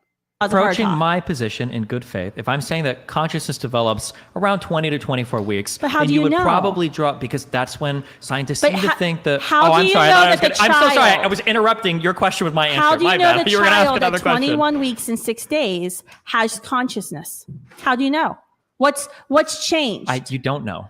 There you go. There you go. Finally, it took us 34 minutes for you to get to the problem with his first point. I think it's okay up until consciousness. Okay, when is consciousness? Sometime within this month. That's not specific enough. End of story. So that's what I'm saying. No, that's what I was saying. I was going to answer, but you cut me off. You cut my answer to your So question I off with wanna another know, question. is it okay you to don't want to kill know. a You're just trying to run child me down a dialogue. after the child is okay born? to kill a child? Probably not. Is it I would imagine okay- it's probably never okay to kill a child, right? So my answer was that if the cutoff seems to be somewhere around 20 to 24 weeks, if you're drawing policy or legislation because we can't determine exactly when they're conscious, you'd probably be safe and say something like only first trimester abortion. Would probably be like a thing, or like before like the 20-week mark would probably be about where you go to. That'd be my guess. Okay, but so the child who's born at 21 weeks and 6 days, or the fetus, or whatever that would be past the policy cutoff. So you'd probably say at that point, it should probably this is Destiny's hypothetical world. This is Destiny's hypothetical world. If you're there at the delivery room, are you saying that child can be killed because we don't know what that child's conscious in Destiny's level hypothetical world, if we've drawn the line at 20 weeks, if the child is born at 21 weeks, we probably say, okay, well, now that it's so born, now it's you've gonna be changed your treated- position in this debate. You went from 20 to 24 weeks, and now you're down to 20, right? Do you understand the difference between a policy position versus like an epistemic statement or like a moral statement? Yes, I'm not. This is the distinction that I make all the time, that a lot of you, maybe not you guys specifically, but people watching, have not been able to understand. That the legal position and the epistemic position. Legally, I am pro-choice. To a point, obviously. But I don't ever think that it's okay for you to do that. There's a lot of things that I believe should be legal that I think people should never do. I'm not a moron, thank you. Okay. Well, then I don't. You sure about that, honey? These questions, like, I don't know do why you understand there's a difference between the color blue and the color purple? This is what you get. That was just a clarifying question. That was just a clarifying question, but she gets defensive because she's looking out for every man who's going to mansplain to me. No, he's just establishing so that if he talks without asking, he'll be like, oh, you're mansplaining all this jargon. You shame, insult, guilt, and the need to be right. Shout out to the Godfather, Kevin Samuels. Okay. I'm not really sure. Yeah. I don't know. I've never talked to a misogynistic man like this before. Okay. All right. I still want to know if you think that You there's don't want to know something anything. I think happens- you answer a question. Something I said in the very magical beginning of happens this. at birth. Yeah, I said in the very beginning of this that the cutoff would be 20 to 24 weeks. And now right? you're down to 20. So we've actually we're winning. He's down to 20 now. Well, Wait, hold on. at 20. So wait, just a question. Yeah. She's just accused you of being misogynistic. I mean, do you have a response to that? I am. I don't think he has one. Well, no, Just say I it mean, is. come on, I'm being honest. You're not a I am. misogynist, Destiny. I hate women. The more time I spend around them, the more contemptuous I feel about them. I said, shit, me too. I mean, Every you're avenue of trolling, but I've watched so many Just Pearly Things videos. I just can we can't go even. back to the consciousness stuff with Sure. the, Well, with can the I even have? toddler Apparently, my versus position that? doesn't even exist right now. So let me restate for. No, I'm trying to. your position's good now. We know where you're at least at. You're at 20 weeks. We've got you moved from 24 to 20 weeks, Yeah. right? So the question of policy is separate from the factual question of when does a conscious experience happen, right? What I stated initially was, it seems like there's a conscious experience that starts at around 20 to 24 weeks. Can you name the biologist? Oh my God. Google it. That's why I told you I actually researched this for several hours today on NIH's PubMed website. And I actually found a lot of pro-choice scientists who are saying children can feel pain at 12 and a half Feeling weeks. pain Or they is don't not know. We've already established that that is not a point of argumentation because you are not against killing anything that can feel pain. consciousness. Or they don't Siblings know. can interact with each other at Amoeba and germs. 14 weeks. So just using that data from the NIH's own website would tell you that now your 20-week limit on abortions, which is wrong and probably should be moved Okay, down so to I 12 Googled to this, 14 and the first weeks. thing that came up from scientificamerican.com, I'm not sure what research study is, consciousness requires a sophisticated network of highly interconnected components, nerve cells, its physical substrate, the thalamocortical complex that provides consciousness with its highly elaborate content, begins to be in place between the 24th and 28th week of gestation. Now, I Googled that, was the first thing that came up. So it's crazy to me that you read all these studies. But however, I will finish. 24th to 28th, I've also seen stuff that says 20th to 24th week. So because I don't want to murder baby, to be safe, I would probably say I would go with the earlier number because I generally don't want to kill children most of the time. And what Kerm was saying, essentially, if you think it's 20 to 24 weeks, play it safe at 18. I mean, he's saying 20, but... So I would say that the policy position should probably say that on the 20th week, that should probably be the cutoff where we start treating it as a child, and then you give it all the same protections and rights that you would a third trimester pregnancy or a born child. So that's about what it said. No position has changed. I haven't moved at all. At the very beginning of this debate, I said 20 to 24 weeks is about... I haven't even clarified. That was the policy position would probably just stop at 20 weeks. I have a question for Destiny. Do you believe in human rights? What do you mean by that? Do you believe in universal fundamental human rights that all human beings share? Yes, I do believe there are some universal rights people should have. Good. Do they Does that objectively include exist? the right to life? Does that include the right to not be killed? Generally speaking, I would say so, yeah. Generally speaking, or yes? There's war. Again, we brought up the death penalty. These are this is what happens when you try too hard to win the argument instead of having the conversation. She's getting ahead of herself, and he hasn't tripped up on the things that she's expecting he's going to trip up on. You have to go through the conversation and earn the right to say, gotcha. The whole idea is that you came to the table thinking that you were right and he was wrong. If you're just going to assert that, then what are we doing here?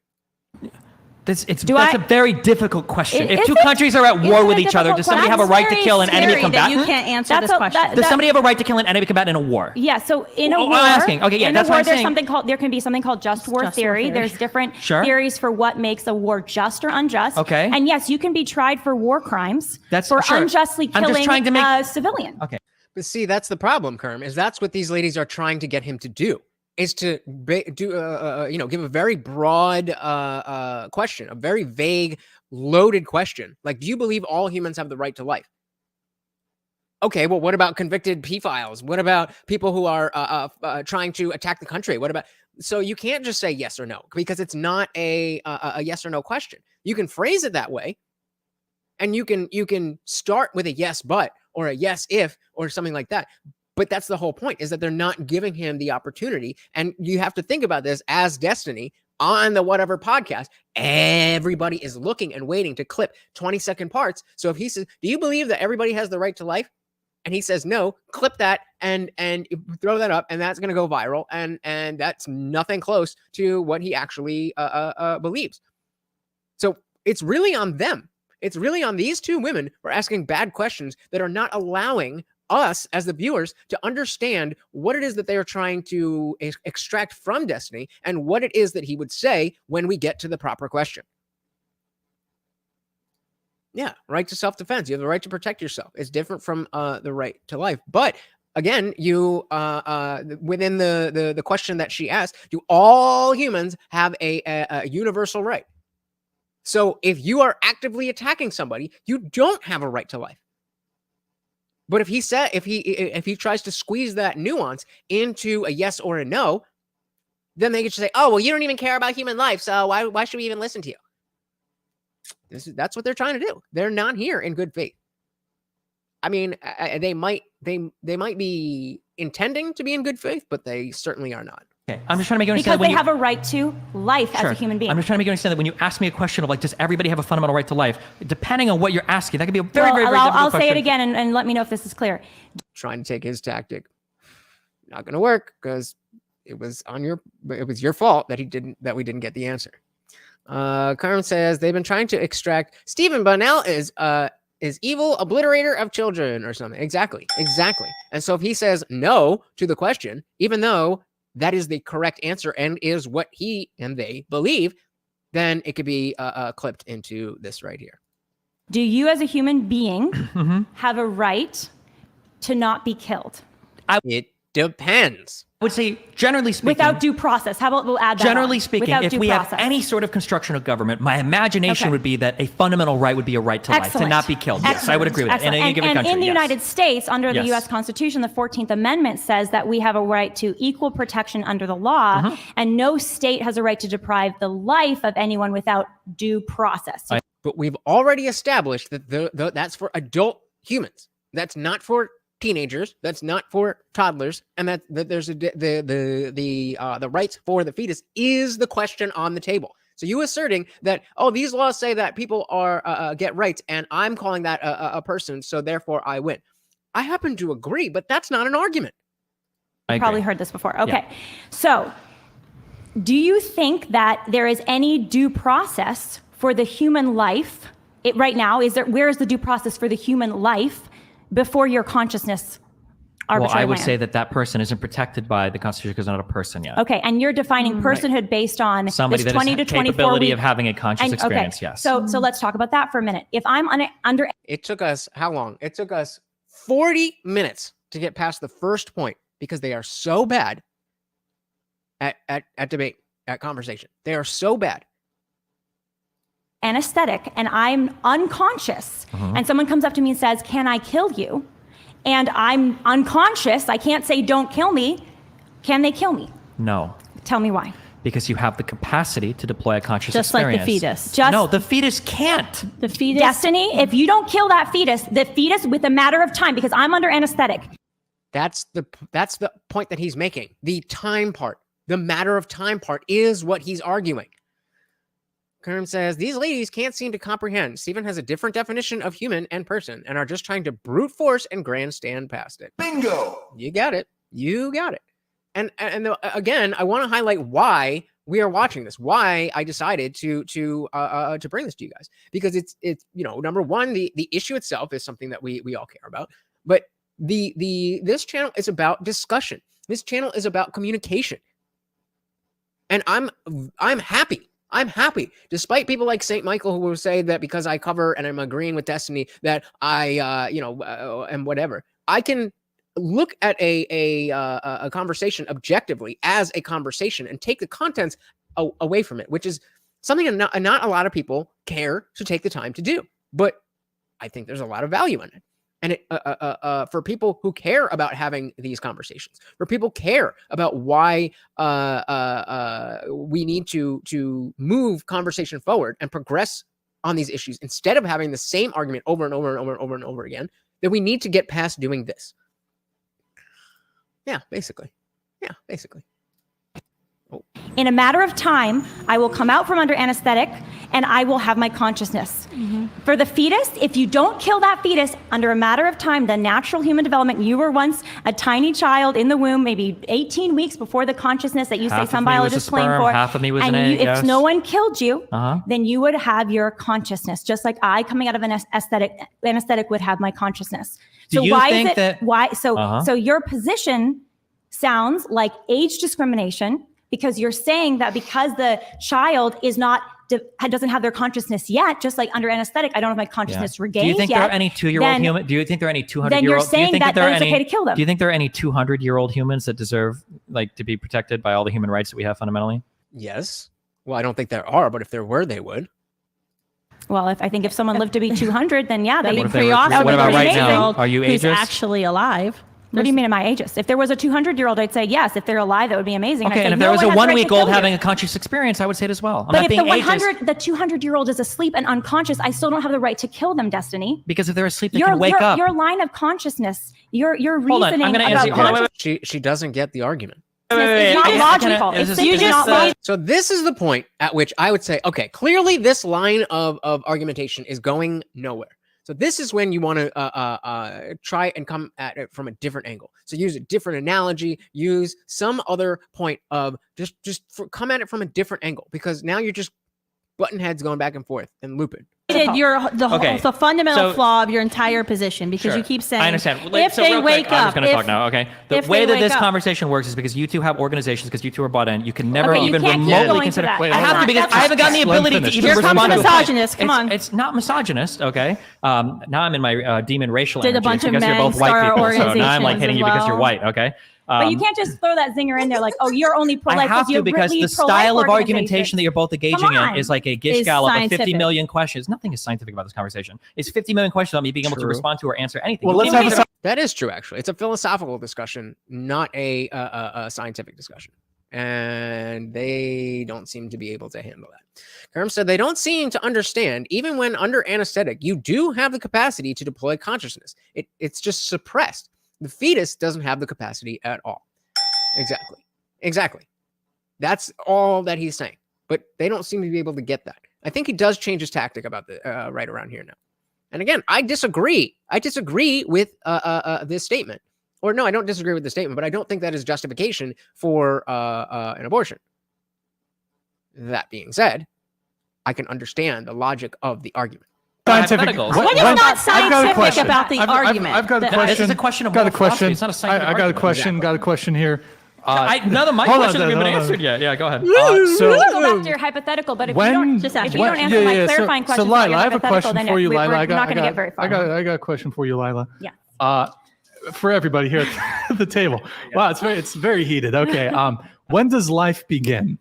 At the moment of conception, when The moment of sperm fertilization. and egg unite, when a unique, whole, living human being that never existed before and will never exist again comes into existence with a unique genetic code. And 96%, Wait, so are twins not human? Excuse me. Hold on, just 96% of biologists in University of Chicago study, majority of whom were pro-choice and liberal, confirm that fact, that there is no other point at your development can you say you became you. Yes. And at the moment of conception, when your DNA, your genetic code came into existence. That is a biological fact. And I'm sorry it's inconvenient to raise that. Oh my God. Why? You had it. You had it. Just let the fact, like, that's a fact. I'm sorry if that's inconvenient for you. But that is the fact. And to clarify, I would agree with you, Destiny. If human life began at consciousness, I would say, anything before that human life beginning at consciousness, I would say it doesn't matter. It's not a human life yet. But what's inconvenient for you is that human life doesn't begin at consciousness. Yeah. Human life and First humans. Of all, none of this is inconvenient for me. I'm not a woman. At the end of the day, I'm not going to have a kid, so it's not inconvenient for me at all. Okay? Wait, so Destiny, I didn't give birth to him. But he's your when does life I'm just saying, you're saying it's it's inconvenient to me, where it's like I'm not. It's not inconvenient to me to I recognize. think you're representing the pro-abortion position here, and surely you don't believe in no uterus, is no the line opinion. that Sure, but I'm decides just saying whether that you innocent keep people live saying or like die. it's inconvenient. No uterus, no opinion. Oh man. Facts are inconvenient. I'm totally. Well, they are willing to because address- they dispute your made up definition of when personhood begins. There is no, the definition of when personhood begins is literally the subject of our debate. There's not a scientific answer to that question.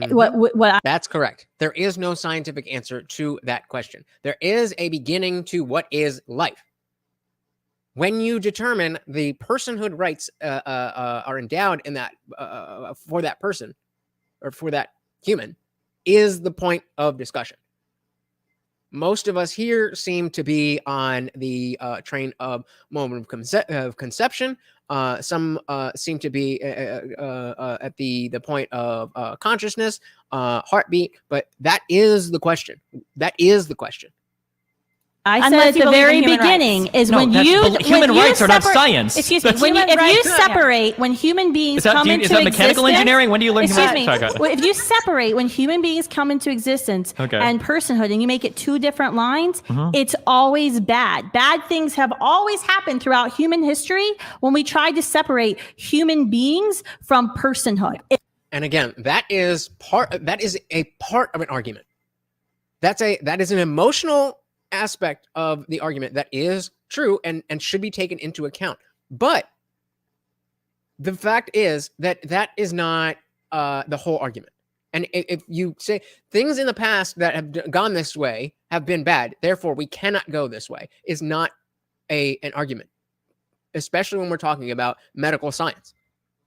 That's just not how it works. I would absolutely fucking love to have debates, but people don't want to talk about this stuff.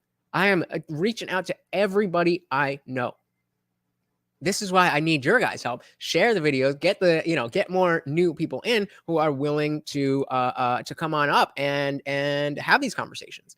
It's a lot harder than you think. It's a lot harder than you think, but I'm right there with you. So if you know anybody who is willing to talk about any political, cultural, religious, philosophical topic at all, please let them know that I would be happy to host them.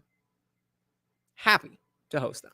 It's always a slippery slope, and bad things always happen, is what we're saying. Destiny, The reason, one more comment. The reason science is very important for the pro-life debate is because, and the question of human rights is because human rights are about the humans that have rights that are universal. So all of. Okay, Kamala Harris. Okay, the reason that human rights are important, okay, is because it is the rights of the human. Okay. If the human doesn't have the rights, then we are not having human rights. Kerm says, I want to ask these women the breakfast question so bad. What's the breakfast question? Do I know? What is the breakfast question? I never heard of that. Please enlighten me. What is the breakfast question? All humans, if you're a member of the human family, you have these rights. And I think earlier you did, kind of. You keep saying that, but we don't. No. You have more qualifiers. Can I just finish, Justin? I'm so sorry. You did kind of. It's all right. You did kind of agree. I think you agreed that we have the right as humans to not be killed, right? No, there has to be more. He said persons. Qualifications. But I think there needs to be more qualifications. It's not just humans, because we agree that corpses, for instance, don't get protection. And we also agree that people actively trying to kill other people don't have the right for those protection. Okay, so Karim said, I want to ask these women the breakfast question so bad. I am not familiar with this. Maybe I know it under a different name, but let's see. So the question is, if you didn't eat breakfast yesterday, how would you feel? If they answer, but I did eat breakfast, you know what kind of person you're dealing with. We already know that's what they would say, but I did eat breakfast. And we know definitely who had a big breakfast. But that's a good one. That's exactly the that's a good test on the thing about hypotheticals and analogies. If somebody cannot deal in hypotheticals and analogies, they don't have enough critical thinking skills to understand anything except the exact thing. And if it's something complicated like this, where you're not able, you have different definitions. You have to come up with things that are analogous to that situation, so you can see where you apply the values, where you apply the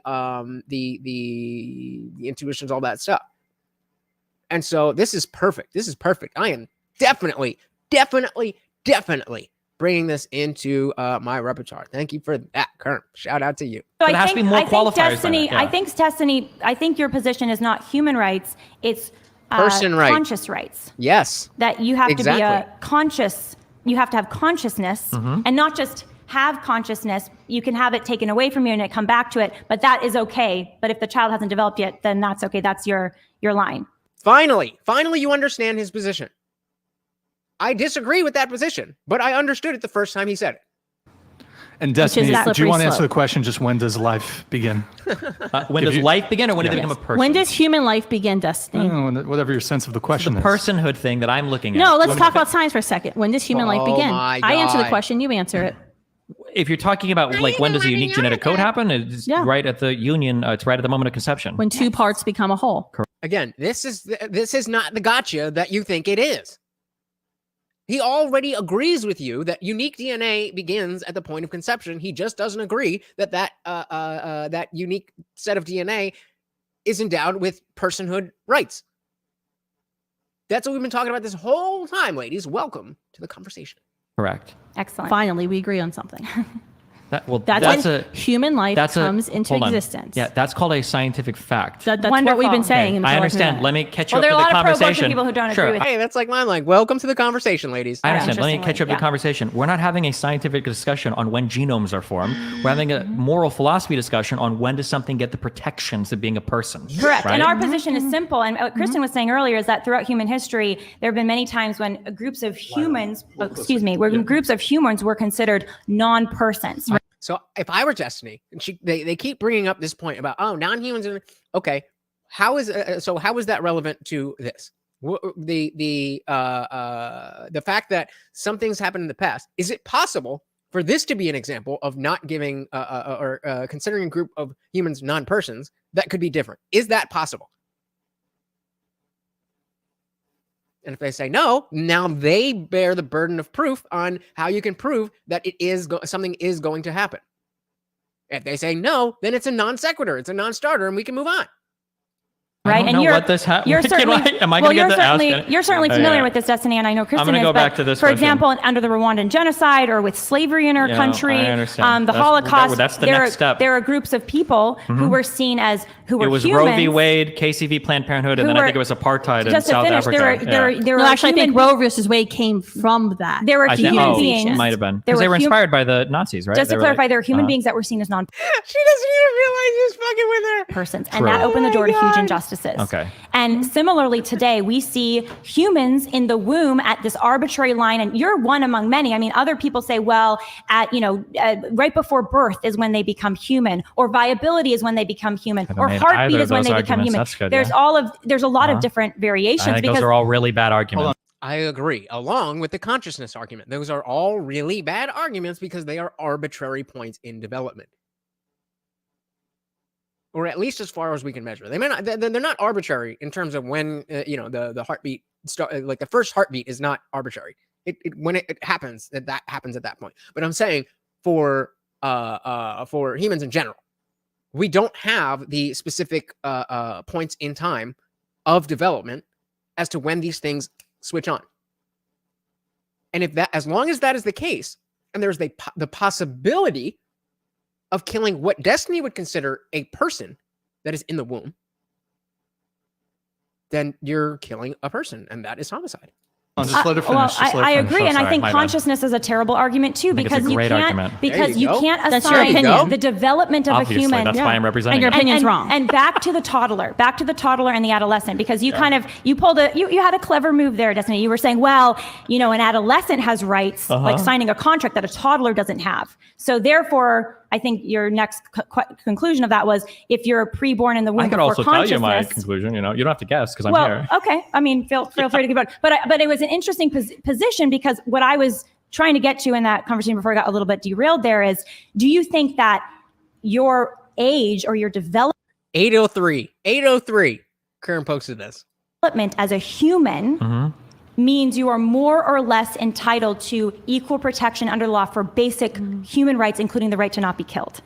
If that development, when you say including the rights to not be killed, that fundamental right to life, let's just talk about only that right. Only that right. Pumping. So I don't know about intuition pumping. Let's just isolate it and just say just the right to not be killed, the right to not be the victim of homicide. I don't know. I'm not sure. It depends on what kind of deaths we're talking about. So here's a question, for instance. That was a pretty clear question. Because she did say homicide. She didn't say being killed. Right? Because if she had said killed, then we get in the war, self-defense, all these other things. But homicide is specifically the killing of another person. That is not one of those things. Let's double check that. Yeah, I don't know about intuition pumping. Let's just isolate it and just say just the right to not be killed. The right to not be the victim of homicide. The right to not be the victim of homicide. She's asking, does every human, not every person, every human have the right not to be the victim of homicide? No, I'm not sure. It depends on what kind of deaths we're talking about. You should be able to. That should be an easy guess. There. Again, if we're considering the death penalty not homicide, if we're considering self-defense not homicide, which it's not, then again, homicide is a very specific thing. So for you to be iffy on I don't know about homicide, maybe, that's a little sus. So here's a question, for instance. A lot of women have miscarriages, like without even knowing in the first few weeks of getting pregnant. Do you think that those embryos should be rushed to the hospital? Well, if the embryo is dead, no. I mean, okay, but do you think that, like, any woman, do you think we should start locking every single woman that has sex into some sort of facility to check for early miscarriages like that? What? Because if it is true, wouldn't that be the equivalent of a woman leaving a child starving to death on their floor? No. That is a bad argument, Destiny. Come on, brother. I mean, like, as much as I disagree with you, I know you can do better than that. No, absolutely not. No. How dare you? Hold on, can you answer that? How dare you? How dare you? Because what you're talking about right now is essentially the real genocide of children is all the children being miscarried right now in the first few weeks of development. That's miscarriage horrible. to not feeding my child. Why? It should be the same thing. No, it's not.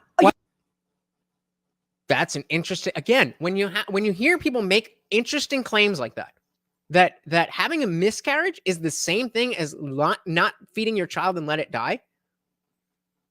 I kind of want to hear the explanation instead of just saying no. How dare you? Instead of doing that, why don't we actually hear what his position is? Unwanted Foe said disingenuous of Destiny didn't go for clarification before answering. And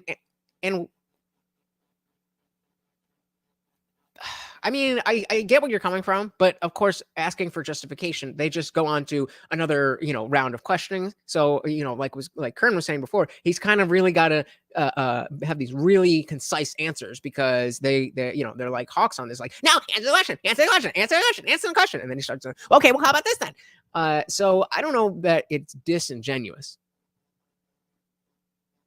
but it could be because we don't know why he is okay with, or potentially is okay with, some forms of homicide.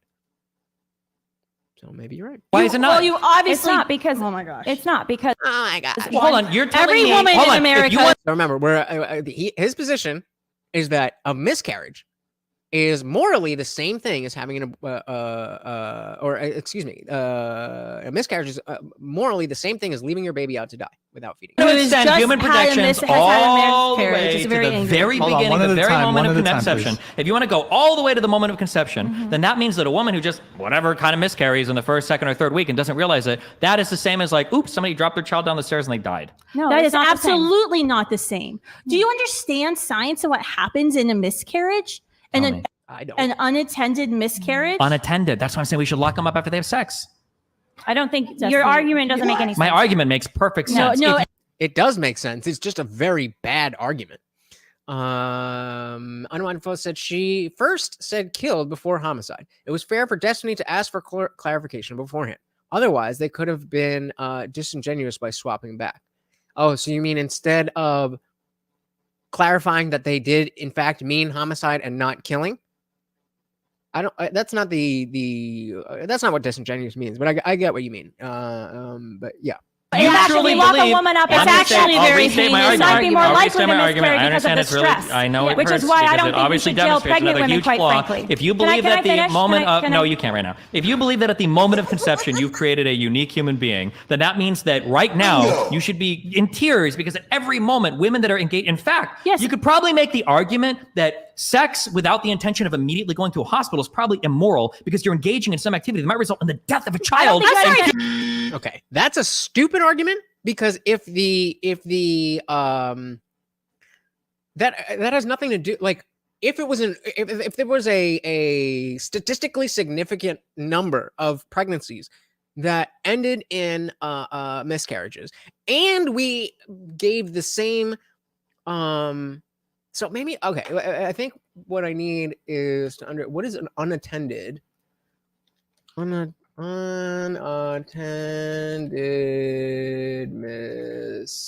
come on, really?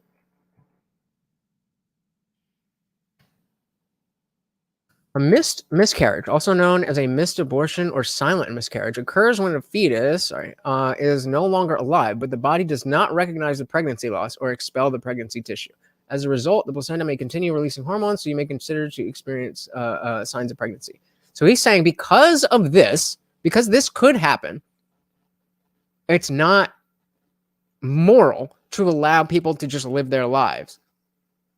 How would locking them up change the fact of the miscarriage? That's a stupid argument. Even if you locked them up and the baby was going to die, the baby would die. What are you talking about, bro? Immediately going to a hospital is probably immoral because you're engaging in some activity that might result in the death of a child and do it 3 or 4 weeks because you don't know if you're going to have a miscarriage. And here they go again. Instead of just being, ooh, he just served us up a stupid argument right on a platter. Let's calmly and say, well, that's actually a bad argument because of X, Y, Z, and ABC.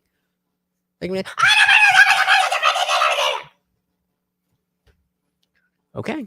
Every single time a woman has sex, she's probably be rushed to the hospital immediately after just to make sure that whatever fetus might be there is absolutely protected. I don't think. Let me answer your question. That is misogyny because what you're saying is women cannot gestate human beings in the womb and be productive citizens of our society. They should. That is misogyny. So Destiny, I don't know exactly what. Hold on, let's let Lila Okay, go. I don't Go know. ahead, Lila. I think your question might betray perhaps a little ignorance about how pregnancy works. Okay, inform me, because please. if a woman gets pregnant, rushing her to the hospital is not going to magically prevent a miscarriage that she may or may not have. Exactly. That's why that's a dumb argument. Miscarriages happen for a lot of different reasons. And I would argue, especially for imprisonment, as an example, imprisoning a woman who's pregnant, which I'm opposed to, by the way, that additional stress could add to the miscarriage. So if you grabbed a woman after she had sex and might be pregnant and dragged her off to a hospital, that might actually induce stress in her. And but there's also potentially things. I'm not sure. So I'm thinking that obviously he's not in favor of locking up women after they have sex. Obviously, that's not his position. So I'm trying to think of what is the value or the point that he's trying to make, or what is the part of their argument that he's trying to point out that is equivalent to that. And I don't know if there is one. I think it's just a bad argument. Behaviors a woman could engage in that would increase the risk of miscarriage, especially if she doesn't know she's pregnant, right? Maybe a woman drinks. Say that one more time. There Destiny? might be behaviors that a woman could engage in if she is pregnant that would increase the risk. However, However, that means that you could have sex with a condom and with birth control, and you might actually get pregnant. So if a woman is having sex and she starts drinking or whatever, she could be murdering a child right then and there. Destiny, let me answer that. Yeah. That's why we have recommendations, from the FDA that women who are pregnant should not drink alcohol. No. You don't even know if you're pregnant yet, though. That's the whole deal. That's different. That's the difference between direct and indirect actions, though, right? It doesn't get much more direct than doing things to your body to harm. When were we talking about indirect and direct actions? Why are you constantly complicating this?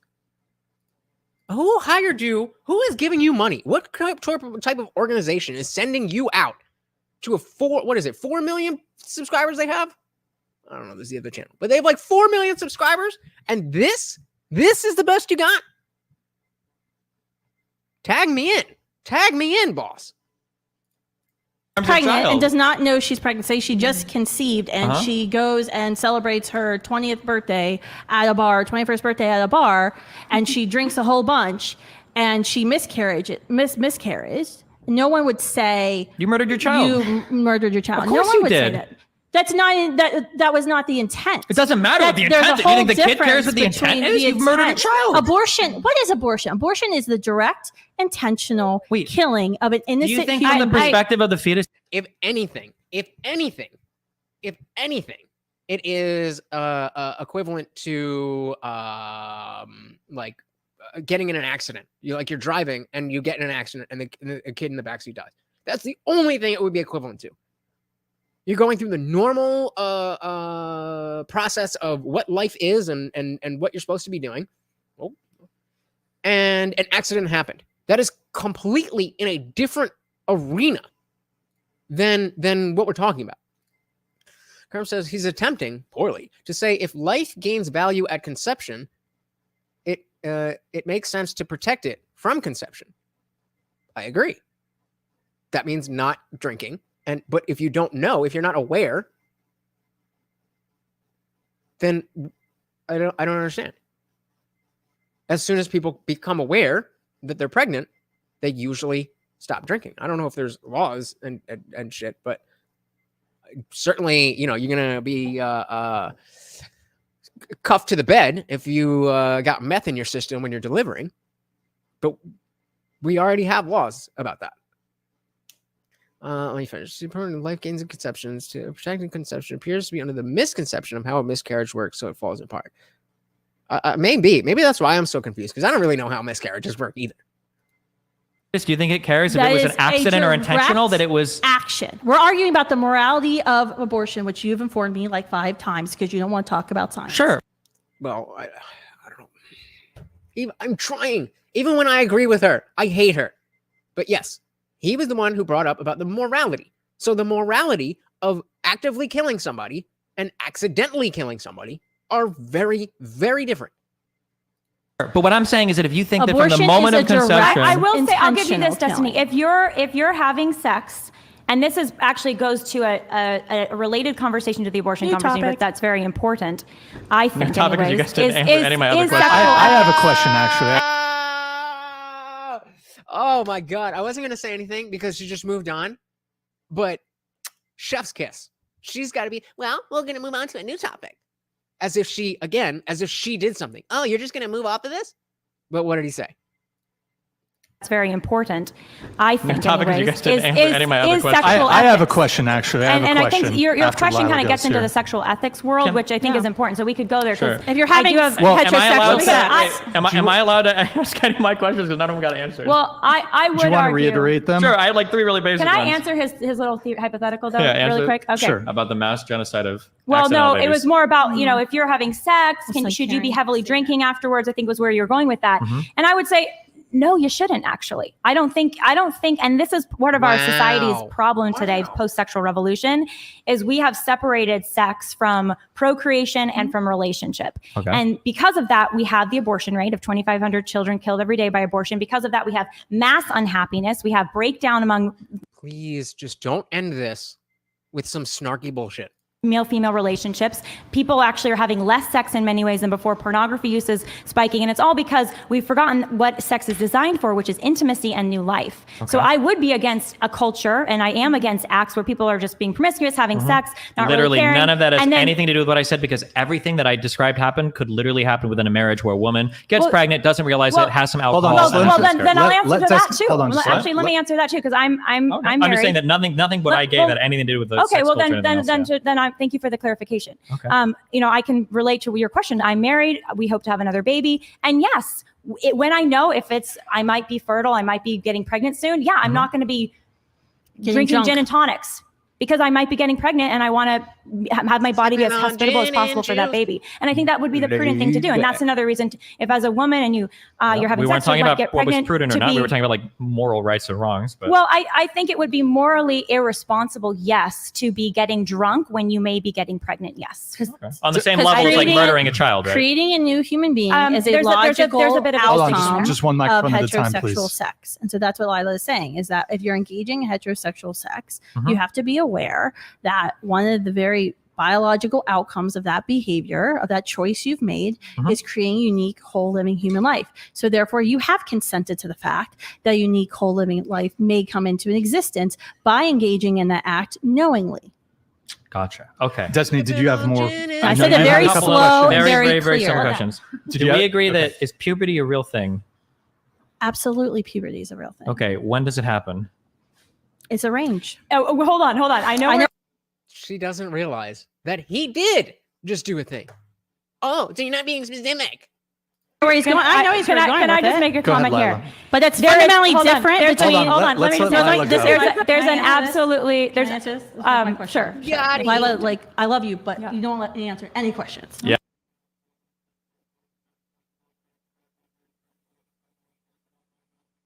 I just to be able to walk around the world with that little self-awareness. I wish I could just switch and be a woman for like a week. Just to see what it's like floating through life and just like, I mean, talk about friendly fire. What is going on? But that's fundamentally different. Hold on, Hold on. Let me let's just let Lila go.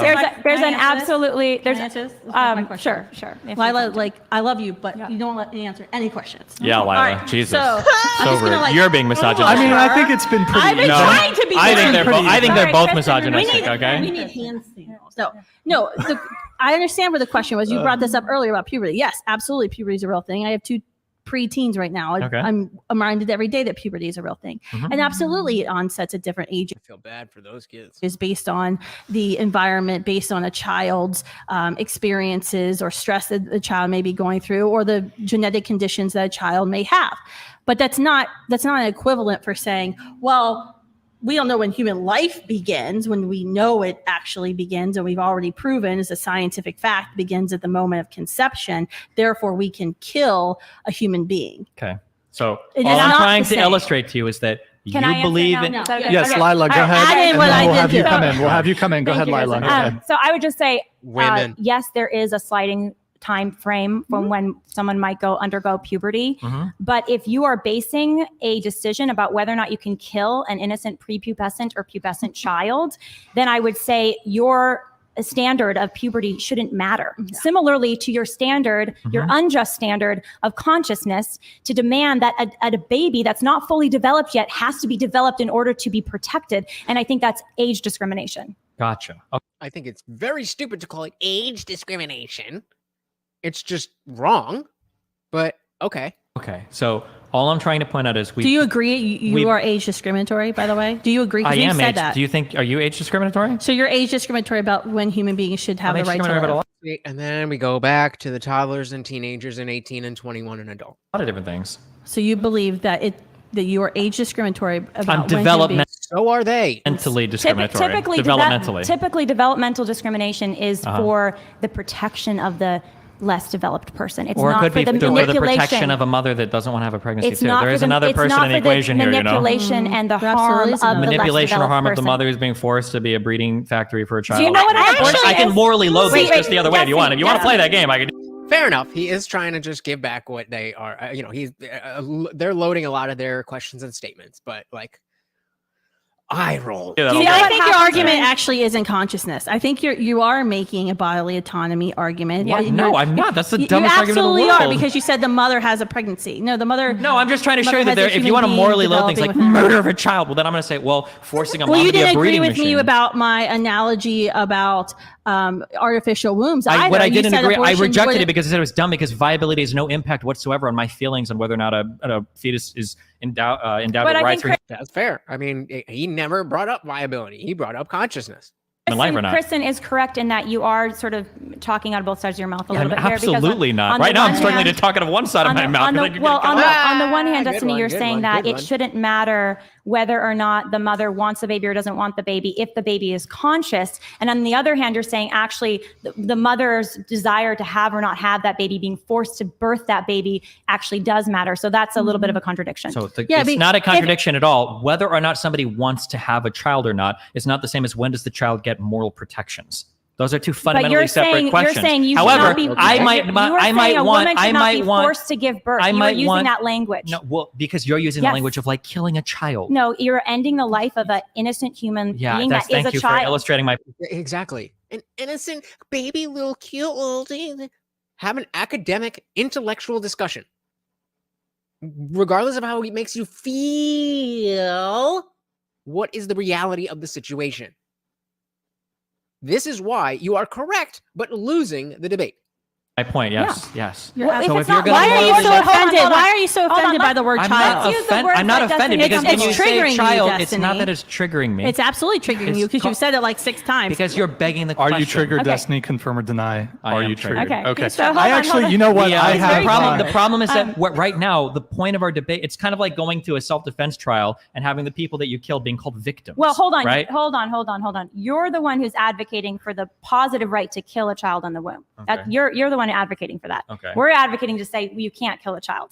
So I'm just trying to explain why calling it a child is. But why begging does the that? question. But why Hold on, does that bother you? I'd actually why does like that to bother It bothers understand- me because the subject of the debate is whether or not it is a child. So if you call it a child, you're already presupposing the most but difficult not- part of the conversation, it's which is bother- begging it's the bothering. question. But I think, bothering. but that's a contradiction too, Destiny, because not a contradiction. it is because you just said you said that you become a person Mm-hmm.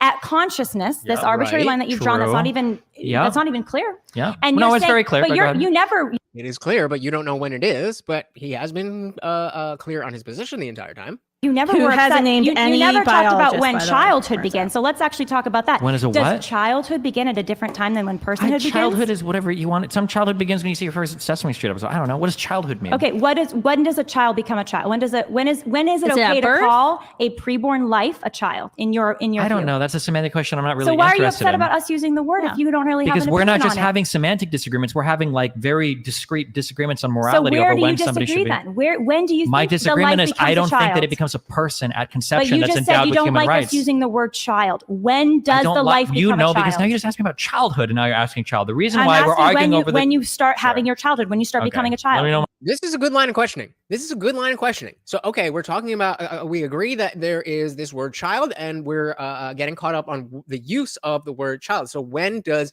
a human become a person versus become a child? Is that the same thing? This is a good line of questioning, and he's kind of hand waving it. And unfortunately, he has enough capital in this debate for it to not look like he's dodging the question, but he absolutely is dodging the question. When I can is that? fully answer the question, okay? Please tell me. Okay. We're having a conversation right now about when something is endowed with like moral consideration. When I'm does asking you something a pretty simple question, actually. Are you a liar? I'm just asking. I you a asked you to if I could finish. You said I could, and now you cut me off. Let's let you That's another good one. That's another good one. Are you a liar? lied to Okay. me. Finish Okay. the, Let me finish the question. for it. Don't Go lie for it. because you'll lose moral consideration. Okay. All right. No. If the subject of the debate is when does a fetus become a person? Okay. Child is another word for person. So when you say, Okay, that's do what I you was trying think to it's clarify. Hold on, okay? hold on. When you say, please let do you think Destiny it's finish. okay to kill a child? Obviously, the answer is no. I don't think it's okay to kill a child. But that's not the What do you conversation call we're it having. The before it's a conversation we're child? having Please, is just let him when is finish. something considered a child? So that's why I'm obviously going to push when you say you're saying we should kill children What do at you call 2 it? weeks old. I don't know, a fetus, whatever you want to call it. But do you know what the Latin word fetus means? I don't care. I'm not Latin. It means young one. It's another word for child. That's great. There are young ones that are puppies.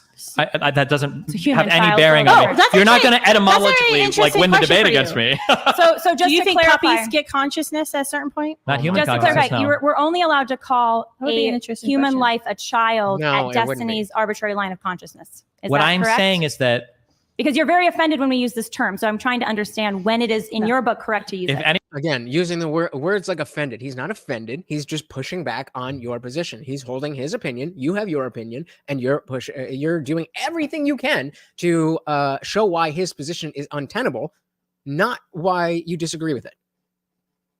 Because it is a tenable position. We just disagree with it. It's internally logical. It'll make sense 6 ways to Sunday. You just don't agree with the conclusion. That's a lot of stuff. But if you're trying to say that it doesn't make sense when it does make sense and you just disagree, you're going to lose because it does, in fact, make sense. To Be Artistry said, a child, whenever it happens, is absolutely outside of the pregnant woman's body. Okay. So then what happens first? Personhood or childhood? Because we were talking about, how many weeks and stuff like that.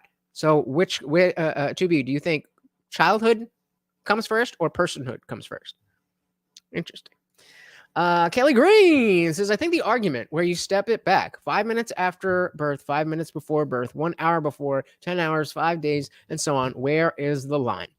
Another great song by Billy Talent. Where is the line?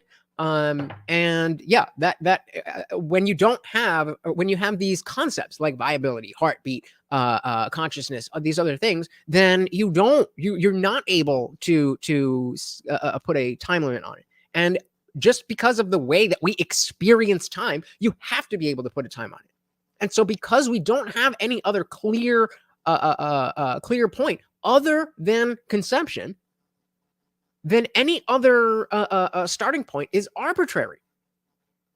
And again, I am happy to say that if we could determine exactly when consciousness begins in an individual, and a woman is pregnant, she finds out she's pregnant, and it was whatever, and she doesn't want it. And we can, so number one, she goes to the doctor, it's not conscious yet. We know that for sure. Well, again, I'm still not really happy with it, but that would certainly change the conversation. There would be a lot of philosophical stuff that we would have to discuss and figure out. But that opens the door. So now we have another line. We have a conception, and we would have consciousness. So if if we had more than one line, then we can argue over which line is better. And I mean, I could definitely see that I would be inclined to say for the sake of just peace, that giving some ground is necessary. Kelly said, I'd like to err on the side of preserving life. Me too. Say F the line. It would be cool to keep it gray. Well, I mean, I'm kind of with you because again, I was okay with Roe v. Wade as a compromise. It didn't mean that I don't think abortion is wrong, but it just meant like, okay, if this is a thing that not everybody agrees is fully wrong and people are going to do it, this is a good compromise. First trimester, that is a good compromise. I don't like it. I don't like any people either. But pick one. E or A? E or A? E or A? Pick one. But it all depends on the medical science. And right now, unfortunately, we don't have the medical science to be able to determine whether or not an individual fetus is conscious. So to use that as the determinant of whether or not we can do the procedure is untenable. Anybody who's triggered in this room, it is not me. Okay. That's good. So it's funny that you keep using the offended line. I'm used to you disagree strongly. No, I don't disagree. You're just like presupposing the argument. That's the It's issue. pissing you off. Yep. Presupposing the argument. Exactly. Another way to say trying to win instead of having the conversation. I use the word child is what we're saying. Confirm or deny. Are you pissed off, Destiny? No. Yeah. Okay. You know what? I actually. Can I? Wait, no, hold on. Wait, it's the same thing as you guys, because I know you guys, and I guess maybe this is just like in your brain, is how you approach these conversations. But I know you guys get frustrated when people argue with you, and you're like, you just want to take rights away from the mom. Oh, so you're trying to make moms slaves? You're turning moms into baby factories? Yeah. That would be, if I wanted to engage in the same style of conversation you're engaging in, I would just say that over and over again. Why do you want to make moms baby factories? Why do you want to make moms slaves? You know what is really problematic? This is how you move the conversation forward. Is when we take away rights from certain groups of people and we force them to do things with their bodies that they don't want to. A lot of eugenics was done that way. A lot of the Nazi concentration camps done that way. In Japan, Unit 343 did a lot of weird things like that, or whatever the fuck, right? So if you're gonna make the argument that like, oh well, viewing people as people sometimes and not as really problematic, then I'll say, okay, well, restricting rights from people, especially women, has also been really problematic historically. So, welcome to women's suffrage. Welcome to women being able to own property. Welcome to women having access to birth control. Thank you for explaining women's rights. No problem. I'll do it since you guys have the problem with the understanding. But I'm saying I'm not doing that because that's boring to me, because obviously if you guys thought that a fetus wasn't a human life, then you would obviously agree with me. And if I agree that a fetus was a human life, I would obviously agree with you. So wait. You don't normatively loaded terms. This is an important point. When you use normatively loaded terms like murder a child or commit homicide, then all you're doing is you're begging the question. Because obviously nobody at this table and nobody in this room believes in killing children or committing homicide against children. But that's an important point. That's an important point. Especially, and I'm only using you because I know your position, and I know you're cool with it. So, especially for people like Kelly Green, who don't see a path to ever be okay with any type of abortion ever, which is a perfectly fair opinion. For somebody like you, in order for somebody like Destiny to make his points, he has to do what he hasn't been doing, what they have been doing. It's very important. We talk all the time when it comes to like the red pill stuff about how the manner of the message is it matters how you package ideas. We also talk about this in how easy it is for the woke mob to get a new word or a new cancel culture thing out because they're all organized. It's because they're dumb and they don't think for themselves, but that's besides the point. We have to be able to articulate what it is that's in our heads and understand what's in other people's heads.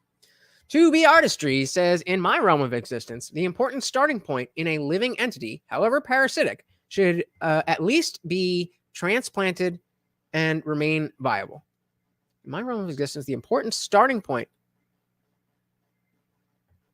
well, that's not a starting point. That's what you do after the starting point. And I agree with you. But again, I asked you before, what comes first, personhood or childhood? I have a question. When for does it Destiny. become a child? That's I have a question for you, though, I- because you just said when a fetus becomes a human being. When does the fetus become a human being, Destiny? The personhood comes when the conscious experience starts, which is Okay. about But 20 to 24 weeks. wait. Biology says moment of conception, life begins. Biology does not tell you- No, hold on, wait, I'm not- stop. Excuse me. Biology does not tell you I'm when going to start human talking rights- to you like I talk to my 4 boys. Excuse me.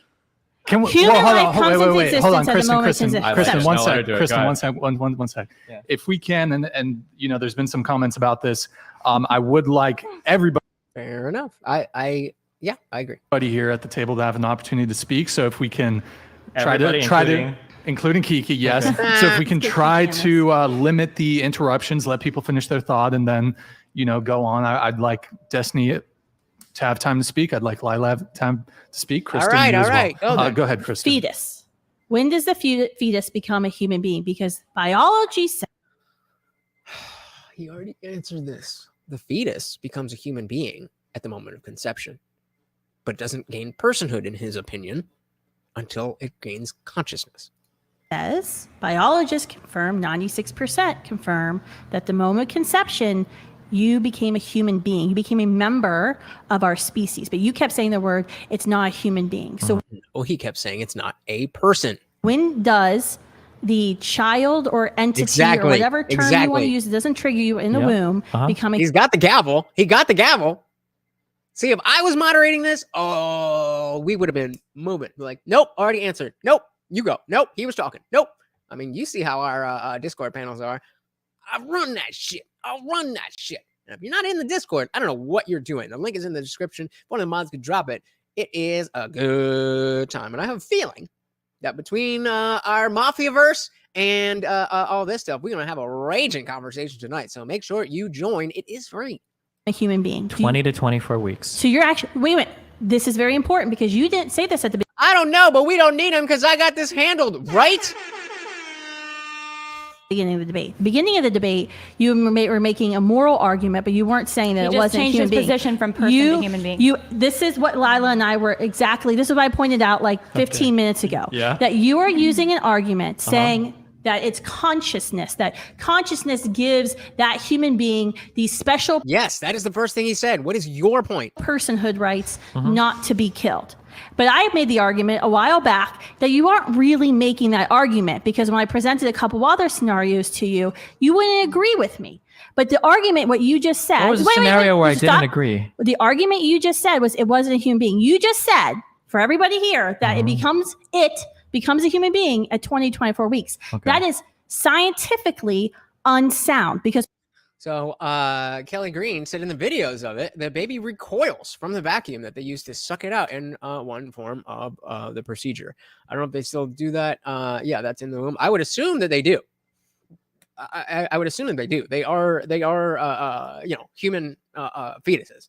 They're not like a different species. So even before we do have that consciousness, as Destiny brought up, amoeba are able to react to stimuli. And germs have what was it? The ability to interact with each other. So yeah, and I mean it's definitely a horrible, horrible thing, which is again why while there there absolutely is a portion of the population who just does not give a flying F at all. I would say the majority. Maybe I'm being optimistic, but the majority of people see that as something that they wouldn't want to have to put themselves through, at least. I don't know how many people are like jumping for joy trying to get abortions. And I mean, I don't think that is the end all be all. Like, well, people want it or people don't want it, but sometimes, it comes up. I'm not saying that, but I'm just, again, trying to humanize the people that are actually directly affected in this. Because what we've already proven to you is that the moment of conception, a unique human being comes into existence. Do you agree with me that a human being is present in a mother's womb at the moment of conception. If you want to define human being as unique genetic code that appears, then we can call that a human being. But the conversation that we're having right now is not about what a human being is. The conversation we're having is, when does something get granted rights or moral consideration? So I think you need to be careful with your terms then. Because you kept saying you're the one that's being. mixing everything up. I've been pretty clear, and I'll continue to be clear, because you're trying to ask me, yes or no, when does it become a human being? And if you're defining human beings as the thing that gets rights, then I'll say it 20 to 24 weeks. The thing that I've said over and over again, and if you want, I write this word down. What I am talking about, and I've used this term before, is person or personhood. Right. And I think that a person is not a collection of cells. A person is not some body parts. A person is not something that responds to pain or heart pumping blood. When we think of people or persons, we think of people that are having subjective conscious experiences like we have now. So I have a question.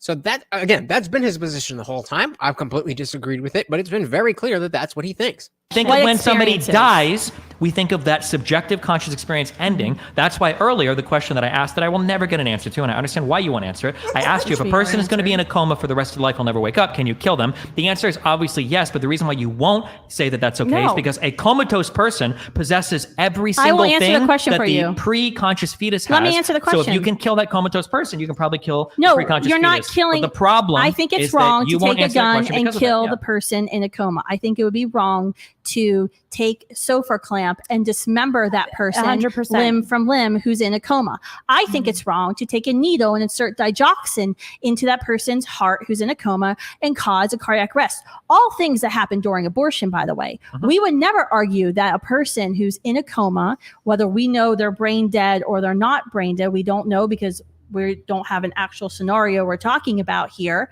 but we would never say you actively kill a person who's in a coma. What Lila said, what I agree with said, that. I agree. So, I mean, again, that gets a little muddy. And so Tabi says, if the entity cannot be transplanted and remain viable, independent from my person, then the severing of my living tissue for me would be analogous to a breast reduction.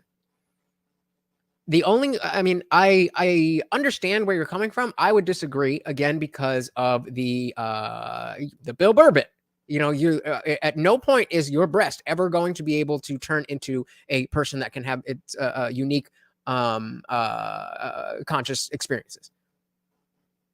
I mean, you might have some nice titties. Not you, I'm just saying in general. You might have some nice titties, but they're never going to be able to write a book or sing a song or whatever. So that's I understand the position. I just disagree. So does Kelly. Unwanted Foe said, Christian keeps conflating. Which one's Christian? The bigger one, right? It's maddening how dense she's being about this. Has she ever thought that maybe she's wrong? Nope. Kelly Green says the baby cannot live without care after birth. It still needs care. So I don't know if you were here, Kelly, but to be brought up the notion of what if we had a way to make sure that the child had care, but it didn't need to be from the mother. So if we're talking like artificial wombs and whatever technology we would need, where at any point during the pregnancy you can end the pregnancy without killing the fetus. And again, that's where it comes back to, I think I would be, I think I would be fine with that.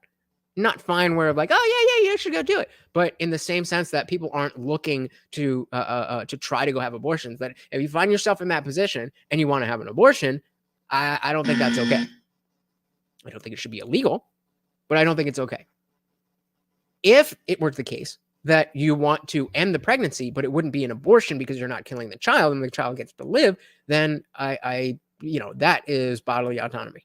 I think I could be wrong. There could be a lot about fetuses and pregnancy, a lot that I'm just missing here. But as far as I understand, as long as it can survive, keeping it surviving, there's no necessity that it is attached to the mother. You can actually remove care. You can remove the I've already breathing demonstrated apparatus. that you don't agree with this argument. The person, this is not an argument that you agree No, with. you just said we didn't answer the argument in your question, but we did. Yeah, well, what happened was there was a bit of filibustering where I was trying to get clarification. Yeah, me neither. Good point, Kelly Green. Saying we've known people that have had abortions. It's not about talking down or degrading to these people, but the fact is that there is people feel strongly about this, and if you do believe that it is a human being, then it's a it should be understandable, even if you disagree, or that it's a person. Even if you disagree that it's a person, you should understand why other people are very strong in pushing this particular issue.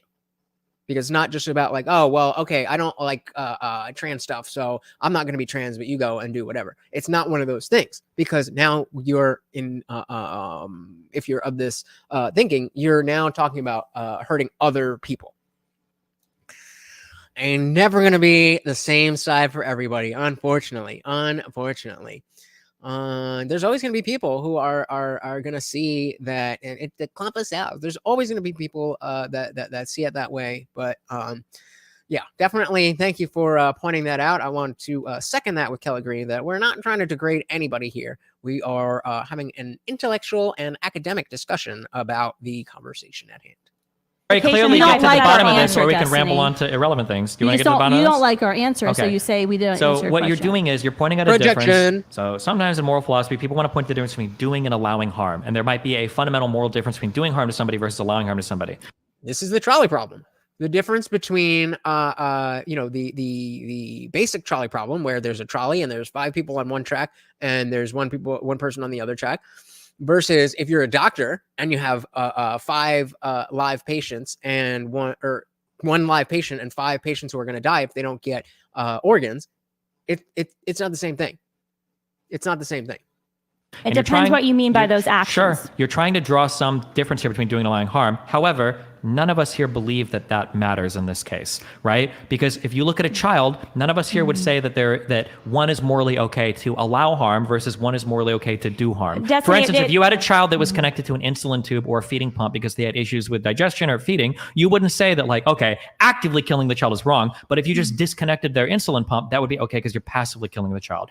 And this is why initially before he said that's irrelevant, because whether or not it's active or passive, there's other examples of active and passive that we would say is not okay. And again, taking them off their insulin, they're not okay with that, but that's in his argument passive. Now, if I were them, I would say that I wouldn't consider that passive, because the understanding that this child needs the insulin is analogous to understanding the child needs food.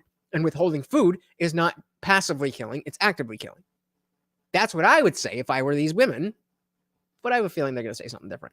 We would say no, they have a fundamental right to survive and be alive. And you would say the same thing to a person connected to a machine. Because if a person was in a coma, or not in a coma, let's say they were just unconscious, okay, and we knew they were going to wake up in 2 weeks, so there was a high likelihood of it, we would say it's probably unethical to unattach that person to the machine, even if all they did was sit there and starve to death. So this weird description that you're trying to, or this weird dichotomy you're trying to make between doing versus allowing harm doesn't apply here when we talk about moral consideration. I think you're making, He just explained how it doesn't. He just explained how it doesn't. Don't say false analogy again. I think there's an oversimplification here when you're talking about moral philosophy, because a lot of it goes into who has the responsibility, what my responsibilities and duties are to you. Right. So if I'm a doctor and my responsibility and duty is to my patient, and I have a child who's getting an insulin treatment, yes, it would be homicidal of me to rip the treatment away from the child. Yes. If I am a parent and my duty and responsibility as a parent is to provide nourishment for my child, and I rip that nourishment away from my child, then yes, that would be a potentially a homicidal act. It could lead to death, and it certainly would be a case of neglect and perhaps abuse. So similarly, if I as a parent have these responsibilities to my children, then it would be morally wrong for me to not live out those responsibilities. And every child is dependent on his or her mother. I do not suddenly become a child or a person at consciousness. We don't even have a clear line of when that is. We haven't been able to nail that down. You still can't tell. And in addition, consciousness, you can go in and out of consciousness. Sure. So and in addition, a child before developing conscious only needs time to develop that. So here's wait. This is the most important question. One thing.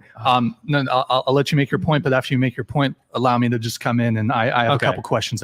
So I just put up a poll, guys, and I know it's really vague. I'm not really sure even how to ask it. I'm not trying to be vague on purpose, but for those of you who are here more than the others, I'm hoping you kind of get where I'm going with this, because there was a pretty tame conversation with that girl Amala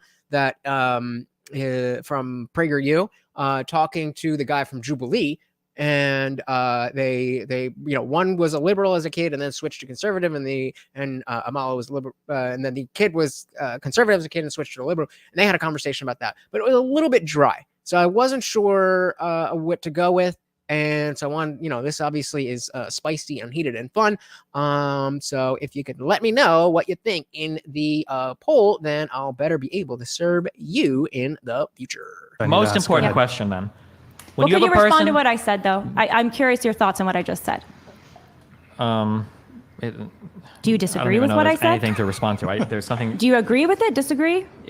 When you start saying things like you should take care of children, you can't pull away care from children. Obviously, I agree, but Okay. that's all begging the question. We all agree on that. The question is, when do they become children? So there's nothing. No, to but what do you think about the distinction of I have the potential, I have the capacity for consciousness.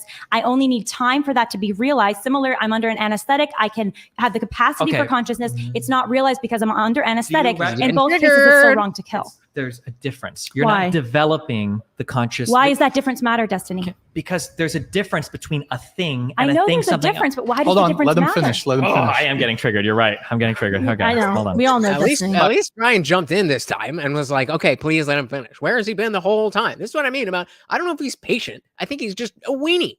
Okay, By what? honey. The arguments or is the yours. interruptions? Because she knows her argument is bad, and that's why she won't let me finish her point. So it's triggering the fuck out of me. Okay. Well, let's just let Destiny respond. Go ahead, Destiny. Go ahead. Yeah. Okay. So the Yeah. So please, when you're thinking if you haven't answered yet, like this is, not necessarily, going around in circles, but more of action versus, okay, we want to sit and actually listen. Like there's a podcast with Jordan Peterson and Douglas Murray that I would love to go over with you guys. But they're both very, high-minded and deep into the weeds on stuff.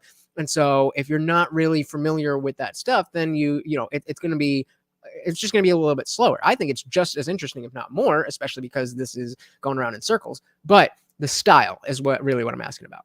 So again, we only got 2 of you. If I can get a few of you more to answer, again, it's only going to help you guys. key money question that I'm going to ask is if you have a person connected at end of life care, when does it become ethical to disconnect them? You didn't answer. I'll answer that. Lila's question. But why does your difference matter? Why does what difference matter? The difference of the child. You're not even going to let me finish, but I'll tell you the difference. The difference is there's a difference between a thing and a thing that something will become. Those are two fundamentally different things. So when you say, what's the difference between a fetus that hasn't developed the parts to have consciousness yet versus what's the difference between me? The fetus. I told you she wouldn't let me finish. Versus what's the difference between me who's currently unconscious and will become conscious later after anesthesia will wake up. The difference is you're not developing the capacity to have consciousness. There's a continuation of a prior conscious experience. All the parts are there to create a conscious experience. They're just temporarily alleviated. They're just no, it's not, because the fetus has never been conscious and doesn't have the parts to deploy the conscious experience. I agree 100% with what he just said. I just don't accept it as a reason to get an abortion. So there's fundamentally a difference. Was that 2 or 3 interruptions that I said were going to happen, right? There's fundamentally a difference between a thing doesn't even have the capability to have a conscious experience versus somebody else's is temporarily abated by a drug. That is the difference. Thank you for that. You're Thank welcome. you. Why does the continuation of consciousness matter? The continuation matters because the thing I'm valuing is the underlying machinery that has the capacity to deploy a conscious experience. Why? Because in all the intuition of when we talk about other people and things, it seems like, well, ultimately. I mean, I'm not only gonna, just look for like lowbrow stuff. Obviously we are. I like to think that on this channel we're a little bit smarter than the average person. We definitely want to elevate things, but. Like last a couple weeks ago when I did one that was very dry and it was just about like listing logical consistencies, that seemed to be a little bit too far of a stretch. And obviously I want to enjoy these things with you guys. But there's an interesting. It's very hard to explain from this side of the camera, but on how to make these decisions. So, but thank you for answering the poll. 2B said, I believe you can end pregnancy without killing a person. Oh yeah, that's unquestionable. That is not even a question. Absolutely. You can end there's a horrifying clip. I don't remember the exact context, but a doctor being quoted saying in certain pregnancies that they deliver the baby and then he and the mother would have a conversation. What? Conversation about what? You've already delivered a baby. It's alive now. It's a child, a person, everything, we would all agree. And so absolutely, you can end a pregnancy without killing a person. Sorry, Chibi goes on to say, I do not advocate for killing folks, nor do I think most people that abort a pregnancy want to kill. More so, they are opting out of a process. Yep, I completely am sensitive to that fact. And I think too many pro-life people ignore that. I think too many pro-life people ignore that, especially, when you're coming from the religious angle, and the forgiveness and grace are such big values in Christianity. Then the hard stop here is it doesn't jive. Governor Northam? Who dat? That's kind of where our morals come from, don't they? Right? And at the end of the day, the thing that we seem to be valuing in other people seems to be the subjective experience that we're all having with each other. Okay. That seems to be the case. Under your logic, Destiny. Yes, tell me. A newborn child whose consciousness, their memories, they won't even have memories as a newborn. Who's talking about memories? Because your consciousness as a newborn child and even your consciousness as a 1-year-old is very different than your consciousness as a Destiny, however old you are. Okay. Are you less of a human, less of a person, excuse me, because that's the word you're using here. Finally, she understands. Okay, now we're getting somewhere. Are you less of a person because you have less consciousness? Yeah, you might be. Okay, interesting. That's but just because you're less of a person doesn't necessarily mean that you have not that fundamental right to be protected as a life. If you are less of a person, just like a person who's prepubescent is less of a person in terms of being endowed with all the rights of society. Sure, so but they still have the right to life to not be murdered. So let's walk this forward. Then if you're a 1-year-old, now we're getting somewhere. Kelly, I'm not really sure what you're referencing. Are you just listing names, or are you making a point? It's going over my head. I'm sorry, brother. You're a little bit less of a person than a 20-year-old, say. Should you have less, are your human rights less as a 1-year-old than your human rights as a 20-year-old? Where does that distinction matter? Your human rights are less as a 1-year-old, yes. But in terms of right to be killed? Wait. Human rights are universal and inalienable. They're for Okay, so then here's the point where Destiny, because again, we're I just said what? I asked about the governor of Virginia.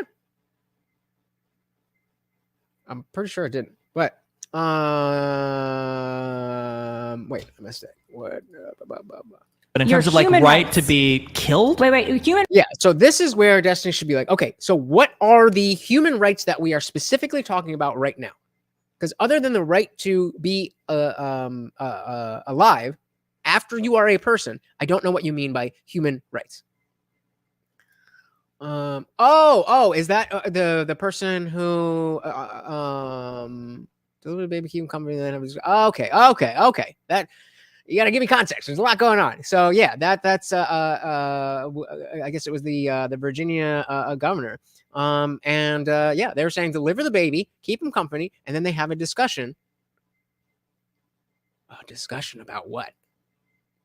Thank you, Kelly. Human rights are universal and inalienable. They're for everyone. We're not talking about rights when you turn 18 to vote. We're talking about your universal inalienable rights. But the idea of a human right is we all share them, and they can't be taken away from us. Because we're human. Okay, but you recognize that there's a fundamentally different set of rights for children than there are for adults. If you want to talk about right to not be killed, that's why I keep clarifying. That's why I keep specifying right to not be killed. Yeah, I think you have that right to not be killed. Yeah, that is a human right. Okay, yeah. So just to clarify. The amount of how much of a person you are, is what you just said, does not change your human rights, because my human rights as a 1-year-old, even though I'm less of a person because I'm less conscious than a 20-year-old, I still share the same human rights, no? If you want to, yeah, sure. Okay. Yeah, so that's, again, why you need to say, what are these human rights? The right to drive a car? No. Okay, that's not what we're talking about then. Please don't apologize. That's exactly what I needed. I would just went over my head. Sorry to you. So why would you deprive a child in the womb weeks before developing this uncertain amount of consciousness that's still very limited compared to even the consciousness of a newborn? Why would you deprive them the right to life? Because they haven't become a person yet, because they haven't developed that. But that's a circular argument. You just went absolutely back to this. Not you went back to the same. I'm so sorry. Wait. To be clear, a person? You're trying to say that. Let's say that a person is 100. You're saying whoa. You're saying let's say a person is 50% a person at 1-year-old and 100% a person at 5 years old, and let's say you're saying that a second trimester baby is 20% a person. Well, what about somebody that's 0% a person? Well, I would say that's not a person yet. That's very clear, very easy, very obvious. You're not. But And again, I disagree, but that is internally logical. you're basing that off of though development. Yeah, the developing of a conscious experience. Just like death is based off the development of the lack of a conscious So that's experience. age discrimination. It's maturity discrimination. If you want to call it age discrimination, you can call it what you want. You're trying to like dress it up to intuition. You still pump didn't like answer other my things. Well, you're question using intuition for your Hold on, argument. no. When I say your Interesting intuition way. pumping, what I mean is you're trying to draw on all of the negative things of age discrimination still to make it didn't sound answer- bad. But you're not That's addressing fair. the fundamental point I'm making, which is that the conscious experience seems to be. And I'll go back to my one question: is when can we decide to pull the plug on somebody who's in the hospital? What is the defining factor for? Okay, Tell me we more can pull about the this plug. person in the hospital. Sure, they're in a coma. They're in a hospital. They're in a Okay, bed. are they on life support? Yeah. I'm gonna guess, and they're not medically. All right, guys, we are hitting that 3-hour mark. We got about 15 minutes of content left. If you want to keep the party raging, let's go. Induced coma. Correct. Okay, so I would want to better understand, or did they just have a car Okay, accident? talk to me. Yeah, they had a car accident. Okay, I and know are everything. they brain dead? They might be. Should we test for that? Do you think that's important? Yeah, Yeah, that is that's very important. Okay. When you say So- brain dead, what do you mean by brain dead? I mean, they can't detect any brain waves on the person. Are they flatlining? Is there any heart? So are we going to go by detection of brain waves is what we choose as the Because end of life? Say this is not the road you want to go down. Because what you're getting to, it is ethical, I believe, Okay. to remove life support when there's no more hope for the person. Do you think it's ethical to dismember the person when you remove the life support? Emotional argument. I mean, like, Would that you do gets into anything a wrong weird- if you said, I I'm a think that sadistic people person? have- Theoretically, if they were dead, wouldn't really matter. The only reason we talk about the gruesome nature of abortion is because that fetus is alive when it's happening. You could chop me up in a million pieces when I'm dead. I don't give a shit. Then you want to I think dismember that people people. have. The difference, though, is hold life on, support is an Just let them answer. but- Let them answer the question, and then we'll There's have you such, go. it's not a proper analogy is the It's problem. such But a good analogy because You what enjoy you're it, I know, getting but it's not a proper one. For the child It's and the womb, it's not a important because proper you're one. asking the very human questions I would expect you to ask, which are the questions everybody asks: is there brain activity? Well, they're the ethical questions to ask when you're Is a there- medical is personnel there- making a decision Sure. about whether or not to remove Yeah, life and we support, don't go actually. by heartbeat. We don't go by response to external stimuli. We don't Those go are, by those are often, yes, those are evaluated They're- when you're making life and death decisions in a hospital. brain death is usually what we're looking at. to Yes, figure that out. is absolutely That is considered the as well. defining aspect of when I we consider somebody understand. dead. So hold on, can I just ask one question then? You are making an He's right, by the way. Brain function and nothing else. They can keep you alive on breathing stuff. They can have don't know exactly about the technology, but even if your heart stops, they could do stuff. So it's brain activity that they go to decide whether or not to pull the plug. equivalence between a person on life support and a child in the womb, as if the child in the womb is on some form of life support. life That support's is not the important part. that is not correct, though. That's not correct, because when I'm a child in the womb, when you're a child in the womb, you're not on an extraordinary medical measure to keep you alive. You're in Okay, your let's say they're natural not- let's say habitat that where we they're- all Yeah, start because our let's- life. can I get into this? And the Can I only get into this let me just say conversation? one last Oh thing, and my I'd love God. to begin. One more And the only thing that's going to kill you when you're in the womb, if not a miscarriage, would be an abortion. Okay. You may So it doesn't match. you still haven't answered the question about the 21-week and 6-day-old I human said being. it's fine. You could do, yeah. They would be past my 20-week cutoff, so it's- they'd probably be treated like a child. Probably. It's a Yeah, assuming that's the how? law. Yeah, I don't. Why are you saying probably? Why are you saying probably? You know they're going to jump on that.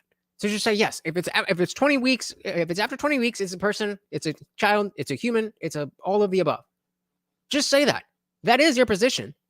Just say it. It would be treated like a child. Yes. So you're saying that the law is 20 weeks, and that is exactly where you're at. yes. Okay. That was the first thing he said. What about the child who's 18 weeks in the womb, who has spina bifida, and the Gone. doctors Outta get here. anesthetic to Ejected correct spina bifida into and the put the atmosphere. child back in the womb? Oh, in the womb, if the parents want to, that's their choice. It's a medical procedure. This is my question before Okay. you made your farting noise. Yeah. Does that child at 18 weeks, or the fetus, or the thing that you want to call it, Yeah. does that child have any Oh, failed heist again. Come on. Somebody set another one up. rights No. at all? Nope.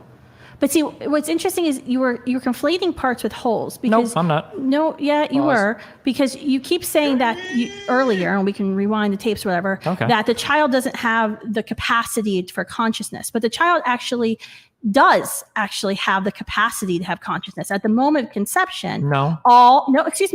At the moment of conception, I told you I'm going to start treating you like a child. Okay. At the moment of conception, You've been treating everybody like a child. You've been treating Lila like a child. You've been treating Brian like a child. And you've been treating Destiny like a child. I don't think you know how to do anything else. all of the parts are And again, I will say, I feel bad for her children. She is insufferable. there, right? The genetic No. code is there. That's not the parts. A blueprint is not a part. Wait, can we What? pause Okay, here? so wait, let me finish my Good pause. let I'm a me child. finish. Let me finish my question. Yes, ma'am. So, what part gets added in the womb Uh-huh. at between 0 let's see. days There's and the 20 brain, weeks? there's No. the heart, Excuse there's me. the spine. Where does that part come from, Destiny? From the blueprints. Do you think blueprints to a car are the same thing as a car? You just said it doesn't matter. I said So this is where he should have gone an hour ago when we were looping on the same shit. This is where, like, okay, do the parts make a whole? You know, like if I have all the pieces to make a car, and I smash them, did I break a car? That's the same kind of argument. That's analogous, and clearly that other conversation or line of questioning wasn't going anywhere. So now we might actually, in the last few minutes, get something. the child A in the blueprint womb isn't going to magically become a car. Well, a Exactly. one That's cell not- thing it's- is not a it's thing not with many equivalent. cells. You, It's not you, equivalent, excuse me. Destiny. You're acting as if. Wait, Can you sit Destiny. up? My Yeah, can you- gosh. Destiny, Wait sit. here. I'll If you're see gonna a treat me child. like a kid, I'm gonna act Child like a kid. Destiny, please sit Based. up and have good manners. Treat me like an adult. No. Let's we- go back to okay, the coma. hold Let's on, go back hold to the on, coma. hold on. I think that's Hold a on. Poor Brian. question about the parts and the holes, because I think this is really interesting. Wait, that is this a birds and you the bees just talk? said Yeah. that the child at 20 weeks Uh-huh. has the right to life, Okay. but the child at 18 weeks has zero rights. That is correct. That was my cutoff. Absolutely all. But what Absolutely. you were saying in your arguments with Lila earlier Yeah. is that the child doesn't have the capacity for consciousness. And I said that's absolutely incorrect, because at the moment of conception, all of the genetic material needed for that child to obtain consciousness is there. All in what Lila had already said. No, it's not. It's not there. It will develop naturally, organically, but it's not there. That is scientifically inaccurate. Very articulately, all the child needs is time to grow and time to develop. It's Develop what? Develop what? All of the things that you're saying it already has. not as if a child in my womb at 12 weeks, I, take a needle and insert this like little part into my womb and say, Yeah, that's actually precisely exactly what happens. There's this thing called an umbilical cord. That's precisely exactly what happens. bam, fetus, now you have the capacity for consciousness. No, all the parts are already there. Sure. Let's say that I walk by. Would you let's say agree with that me I- on that fact that all Hold the on. parts No, are the there? Just one thing. Destiny, you respond. Okay. And then I do have to jump in. So Okay, Destiny, sorry. go, and then Okay. I'll go ahead. If I walked outside and there was 100 steel beams There and there was you a go. ton of nails and all this shit laying on the ground and it was organized, and I walk over and I push over the steel beams, I'm just messing with you on Wanted Bo. nobody would say, "Oh my God, you just destroyed a building." All the parts for the building are there. The blueprint It would might still be be there to build the vandalism. building. It would still be vandalism. Okay, great, but that's irrelevant. Vandalism is not the same thing as burning down a building. That's what we're talking about, whether or not it's burning down a building. If it's vandalism, then it's not burning down the building. Oh, well, I mean, you know what I mean. But if it's not destroying the building, then it is vandalism and therefore not destroying the building. And, obviously destroying a building would be vandalism, but for the analogy. So Yeah, but it's not a building. It is And I part agree of that building. killing a That's- fetus is killing a fetus, but it's not killing a human. If I'm a Hold home on, builder, we're not, the argument still a here is building. not whether or not a thing is being terminated. We agree it's whether or not that thing is the thing you're claiming it is. It's part you of a claiming building. that a thing has a blueprint or Waiting on one to join the heist. Let's go. can develop the parts in the future or I'm has not the capacity claiming Hold on. it. to Let him become a finish. thing. Let Science Destiny says That finish. Let argument Destiny right there finish. betrays your whole point because you're conceding that it is not the thing itself. If I walk by a construction site and I start knocking stuff over, I haven't destroyed a building. The pieces of the thing are not the thing itself. I think that When doesn't does the hold- fetus get Oh, the- Can I? get I'll the just answer pieces? that When really it's quick. conscious. If you go in and start burning the building before it's built, Yeah. that would be a problem, and it would be vandalism, and it would hurt the future It would be building. vandalism and it would hurt a and future it would building, hurt but it the hasn't building. destroyed a building, has it? It definitely destroyed what you were building for Well, sure. yes, but it didn't So- destroy a building, right? Yeah, but this is the difference. She's trying to act like that is a nominal difference, but that difference is the entire conversation. That is what they are discussing. disgusting. It is disgusting. That is what they are discussing. The parts to the building were there, and he burned all the parts. The parts were not constructed. The proper response to this is that even if you left the parts alone, they wouldn't become a building on their own, which is unlike a fetus, which if you do leave it alone, will become a person. No, this is the whole subject of the debate. If you've destroyed all the materials for a building, have you destroyed a building? A building is a thing. A human being is a person. I think it doesn't match to. Again, she just said it. Well, that a human being is a person. That is literally what begging the question means. The question is a fetus a person or just a human being? And her argument is that a person is a human being. Thanks for that. To what our conversation is on a life, because an embryo is a whole unique individual human life. Let's come back to that. Can we go to the coma back really quick? Because I actually want to address that. Well, let's come back to that in a little bit. We do have a couple chats to get through here. We're going to read through a couple of these chats. Oh, let's see. The chat's going to roast them. So we only got about 10 minutes on this. We'll let it ride. Unwanted Foe said it's now boiled down to you can lead a horse to water, but you can't make it drink. Unfortunately true. Herm says to Kelly, I think Tim mentions him sometime. I don't know what that means. If you want, give a quick response, please, and then we'll continue on with the conversation. We have about, I think, 10 or so different chats.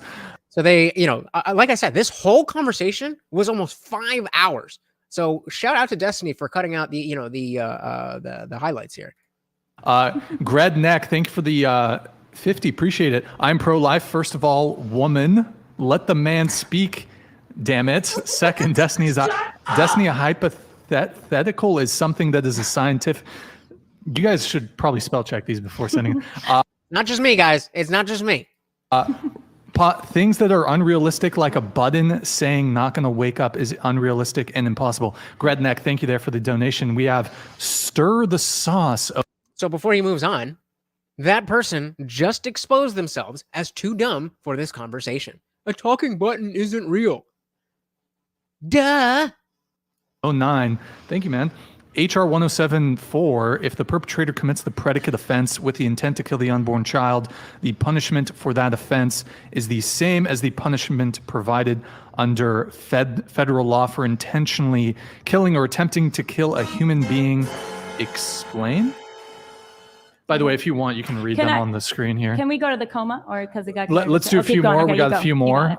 Did anybody want to respond to Stir the Sauces? He's saying that he's trying to make an argument from legality, but it's a dumb argument because nobody here believes in that. Because if the law right now said that killing a fetus incurred no penalty, obviously they would disagree with the law. If the law says that killing a fetus incurs a penalty of homicide, I would probably disagree with that law. But I mean, it's just none of us here are arguing for what's legal or not. All right, next chat. Hey, hope this is a pretty boy over there, adding to the selfies channel and Discord. All right, okay, good looking dude. Yeah, Mickey. Hey, thank you for the $69 donation. Thank you.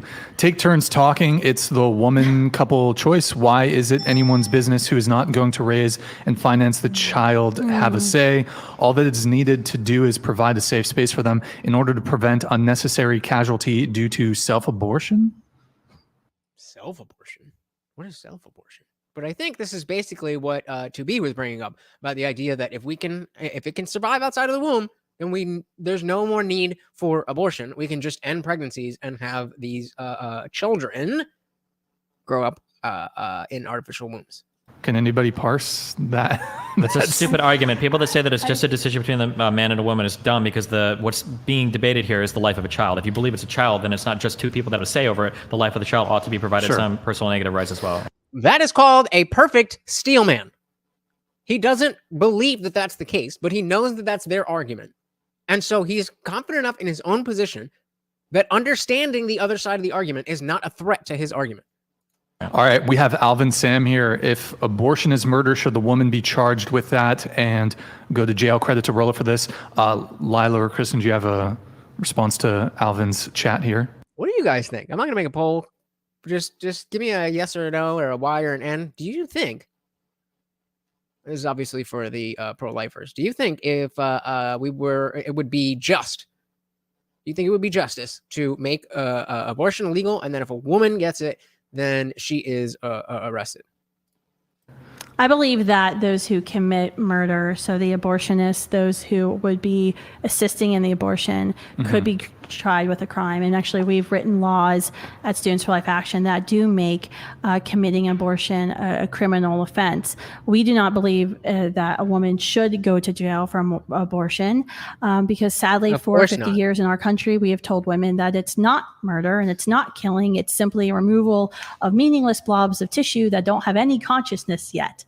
Well, you know, it should be okay to own, I'm obviously saying this in jest, Black people as slaves because, you know, for hundreds of years, we've just told them that this is the way it is. So, you know, or actually, let me flip that and be a little bit more accurate. We have to allow, again, not true analogy, not my actual opinion, white people to own slaves because we told them for so long that that's the only way that they can, you know, pick their crops and this, that, and the other.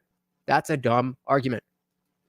Which we know is false. And so we actually see her very much as a second victim of the abortion industry that tells her that she can't, that she isn't capable enough, as you know, the argument that Destiny was making earlier, that women somehow aren't capable enough of walking around this earth pregnant without, you know, being locked up or whatever to her. So conveniently, women are so capable and strong and independent, but when it comes to the choice of their own bodies, they're just too dumb. They don't know any better. And exactly, Kelly said they used to consider slaves as partial or not people. Same thing, exactly. Hey, we got Jeff Pearson in the building. Welcome to the party. Good to see you, Jeff. Jeff says, no prison for the mother. Put the doctors in jail and remove their credentials. Bingo. That's exactly where I am. That's exactly what I think. Welcome to the party, brother. Good to see you. Potential miscarriage. We believe that she absolutely has the capacity to achieve her career goals and her educational goals. But sadly, Planned Parenthood, the nation's largest abortion vendor and the abortion lobby, has told her something different for the past 50 years. Hold on, real quick. That's the worst answer ever. If you believe that abortion is murder, then a woman should be held morally responsible for a conspiracy to commit murder if she goes to an abortion clinic. Full stop. And that should be the way that you know, if you're going to argue it in these stronger terms, then absolutely you should believe that, unless you have the specific answer here that Jeff gave by saying that it's on the doctor. Which, again, there is an argument for because of like mens rea and all that kind of stuff, where clearly as the doctor, you have more responsibility. You can't expect the average person to know, at least at first. And that's the difference between what she said about, well, they've known it for so long, so we can't change it. And they've known it for so long, so there needs to be some time for society to catch up. End of discussion. If you think abortion is murder, a woman going to get an abortion would be the same as a woman going to get her 1-year-old child killed. If abortion is murder, it's murder for everybody involved, including the woman. And I'm more of that position, which is that there's obviously, when it comes to homicide, there's a lot of potentially mitigating factors, full intent, full knowledge, coercion. But I think, yes, if you're willfully and intentionally taking the life of your child, there should be criminal penalties. Got it. All right, we have Rams here with the Canadian 69. Thank you, man. Appreciate it. Maybe we should take policy back to the age-old normal. To the age-old normal equals babies coming from marriage in society is the norm, and therefore out-of-marriage births will be the exception, and overall less births to consider for the mystery of when a fetus is a human. Okay, Ram. Yeah, let's just make a perfect world, and then we won't have to worry about it. What? Thank you very much. Appreciate it. Did anyone have a response to that? Or David Sina, can you each describe what happens during an abortion, starting with Destiny? I think it depends on where the development of the fetus is, but I think normally don't they start putting in tools, cutting it up, sucking it out? I think it depends on how far along the development is. So. Would you like to go in detail? Because like if you are advocating for abortion, I think you should be able to tell us what abortion really is. My understanding is don't just prior be like, to whatever. Yeah. So I think generally there's like this. But even that setup is, well, you should understand this if you're so in favor of it. I agree with that. But you need not understand. It's a philosophical thing. You don't need to understand if you the ins and outs of the procedure if you inherently agree with the underlying principle.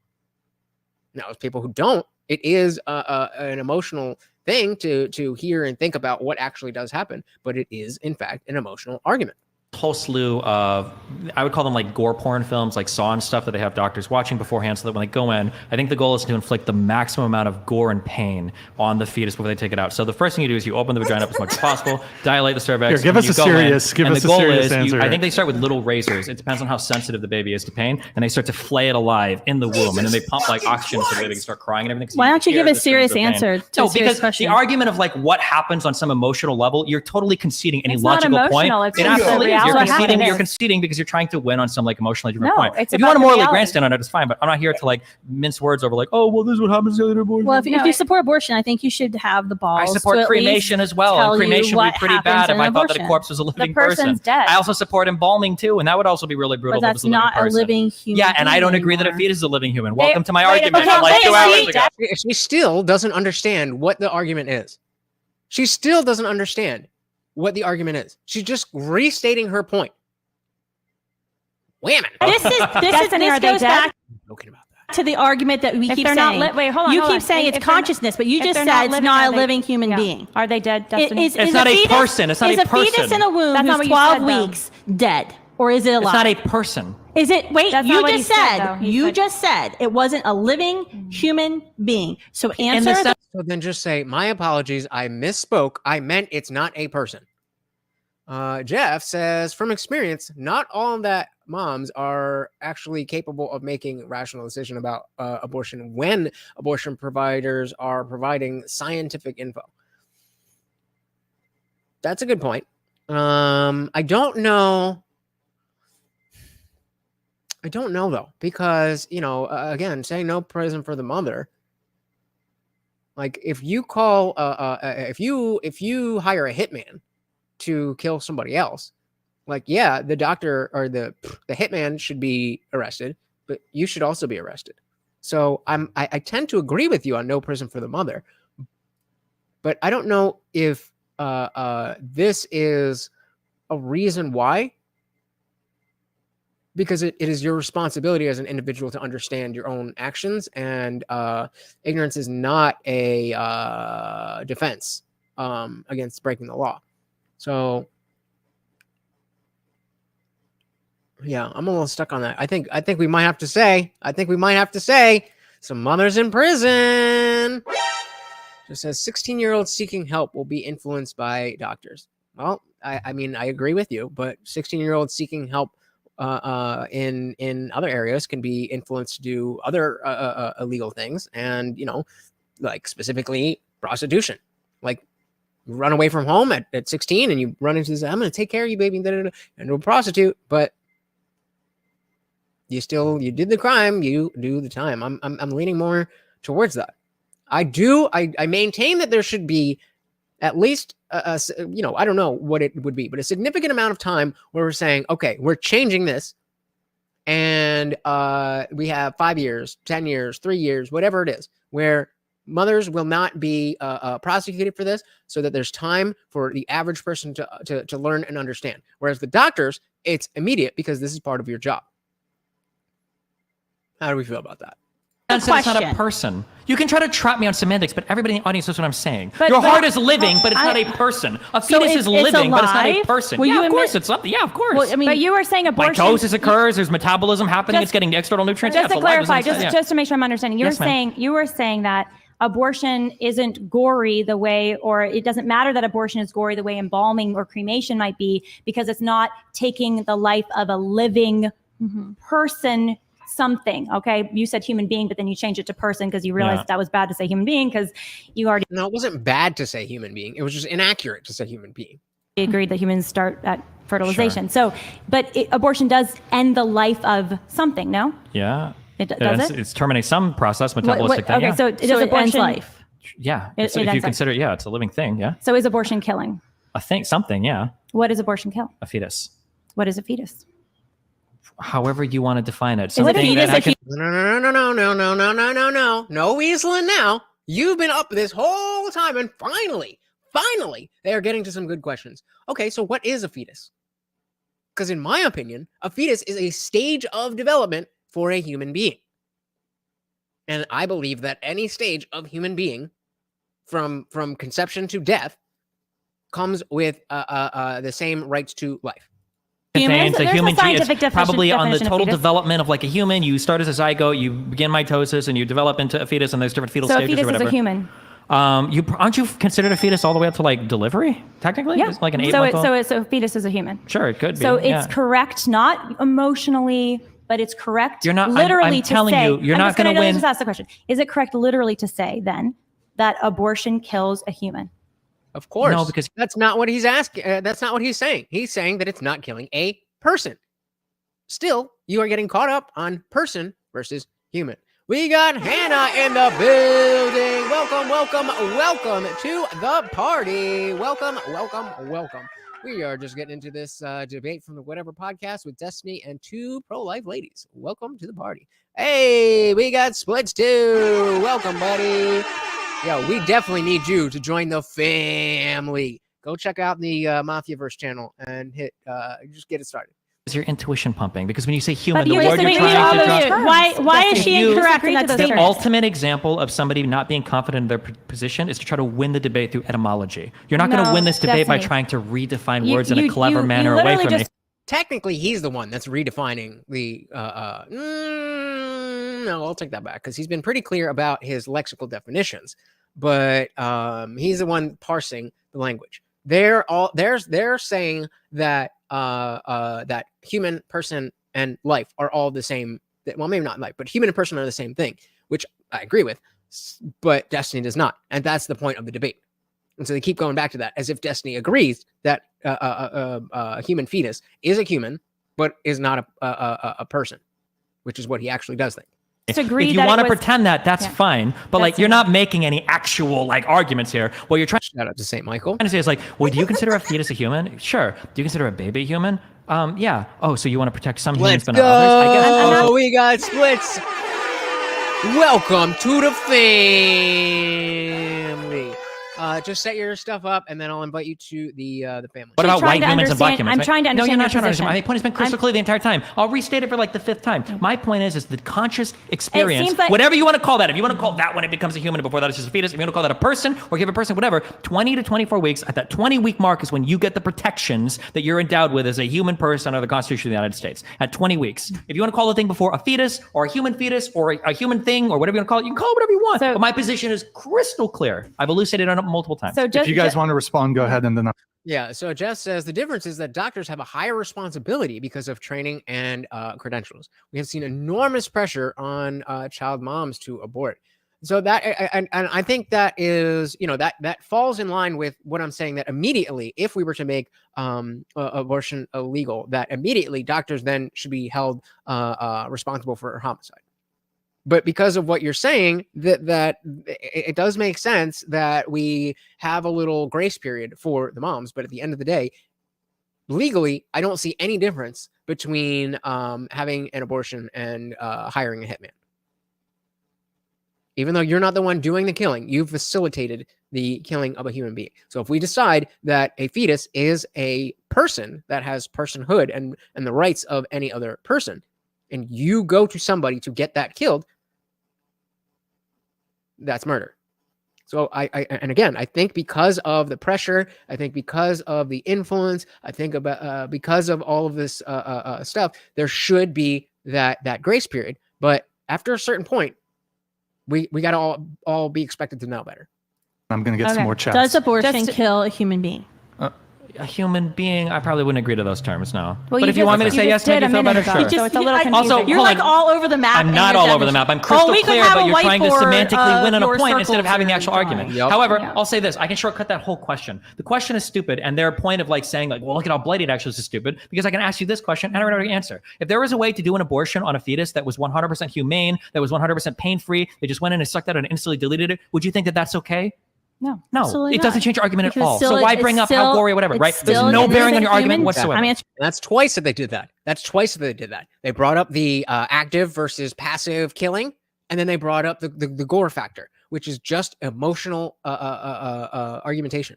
It's just an appeal to emotion. Your question. It's still an innocent human being. Sure. Where I know. I agree. I the agree with everything you're saying. I stronger understand. person. But I'm just saying that, like, so the process of the abortion has nothing to do with the veracity of the argument. So the only reason you bring it up is to win emotional points. That was the whole point of my initial point. It's actually very important to the abortion argument because as someone who's talked to women who've gone into abortion facilities or have been considering abortion, they are actually not fully consented as to what an abortion actually entails. And one of the big challenges that we face in the pro-life movement is actually educating Americans about what an abortion procedure really is. Yes, but in your attempt to do that, it is you have the proper goals in wanting less children to be aborted.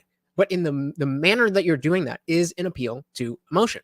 It's simply a removal of a couple of cells. Is it like removing your appendix or a tooth? Or is it actively ending a human life that has unique genetic code? So that's a lie. This is where it kind of falls apart, Destiny, in my view. And tell me where I'm wrong here. Okay. Help me understand this. So Help me fall apart, we were talking about consciousness, and you were saying that consciousness, the reason that the development of consciousness matters for personhood, and you referenced moral intuition, okay?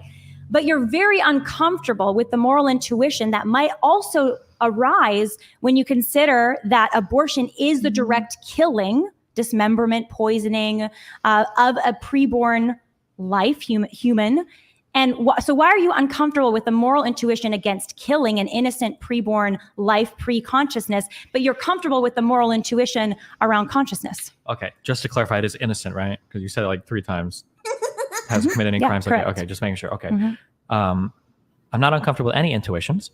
That's good. That's why I've answered every question, every hypothetical. We Except can talk what happens during abortion. You didn't answer that. You can talk about that if you want. I gave my. You said you answered every question, but you wouldn't actually answer the question. I don't. Oh my god. Oh my god. Every relevant question. I know the exact procedure. I described as much as I know about abortion. I'm sure you know every single gory detail. So why don't you share with us? I was simply going down. I would like to really hear about what happens during abortion. We were going down a path where you said that abortion is killing, and yes, it's a human. But then I said, so you're okay with abortion, an act that kills a human, and you didn't like that. I think your moral intuition told you that doesn't sound right. Because what doesn't sound right? That you would support an act that kills an human.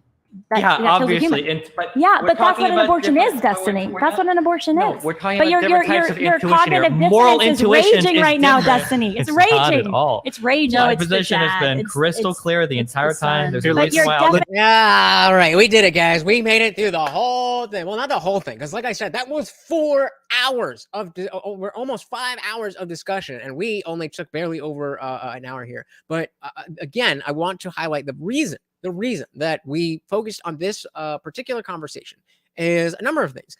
The good argumentation from the side that I disagree with. It is very difficult to find that. It's really hard to get people who I disagree with who are good at arguing, because if they were better at arguing, they would probably find themselves having better positions. So the fact that Destiny was here to represent the side that I don't like in a way that I respect, and then on the other side, we had people representing the side that I agree with, that I don't respect. Then you have the notion that it's the women on the pro-life side. And I'm not saying that there's not a lot of women that are pro-life, but typically in these types of debates, you don't see them. It's usually women on the the pro-abortion side, and as men talking about the pro-life aspect. So I mean, again, and then when I asked, like, do we want to do more like this, not specifically like going around in circles, but more of a heated discussion rather than an academic, like, well, actually this thing does that, and I think it's important for that, and then we do this, and tomorrow we're going to do that. And I'm not saying we're not ever going to have stuff that is, like I said, I want to be able to have high-level discussions with you guys, because I know that you guys are smart enough for it. But we'll ease into it and make sure that we're having fun. It is a party, remember? A couple comments here. Jeff says, Planned Parenthood, it is in it for the money. Aren't they all? I've had to work with them as a government administrator, and they want government family planning money. They do abortions for money as much as ideology. It's murder for money. Yeah, I mean, when I was the uninformed liberal that I was, the idea that like, oh well, poor people get to use Planned Parenthood for a lot of things that they can't afford from real doctors. I was like, oh okay, well then we must keep Planned Parenthood. Not realizing like there could be another organization that provides this care that doesn't kill children. And sometimes these things just don't occur to you when you're not thinking about them.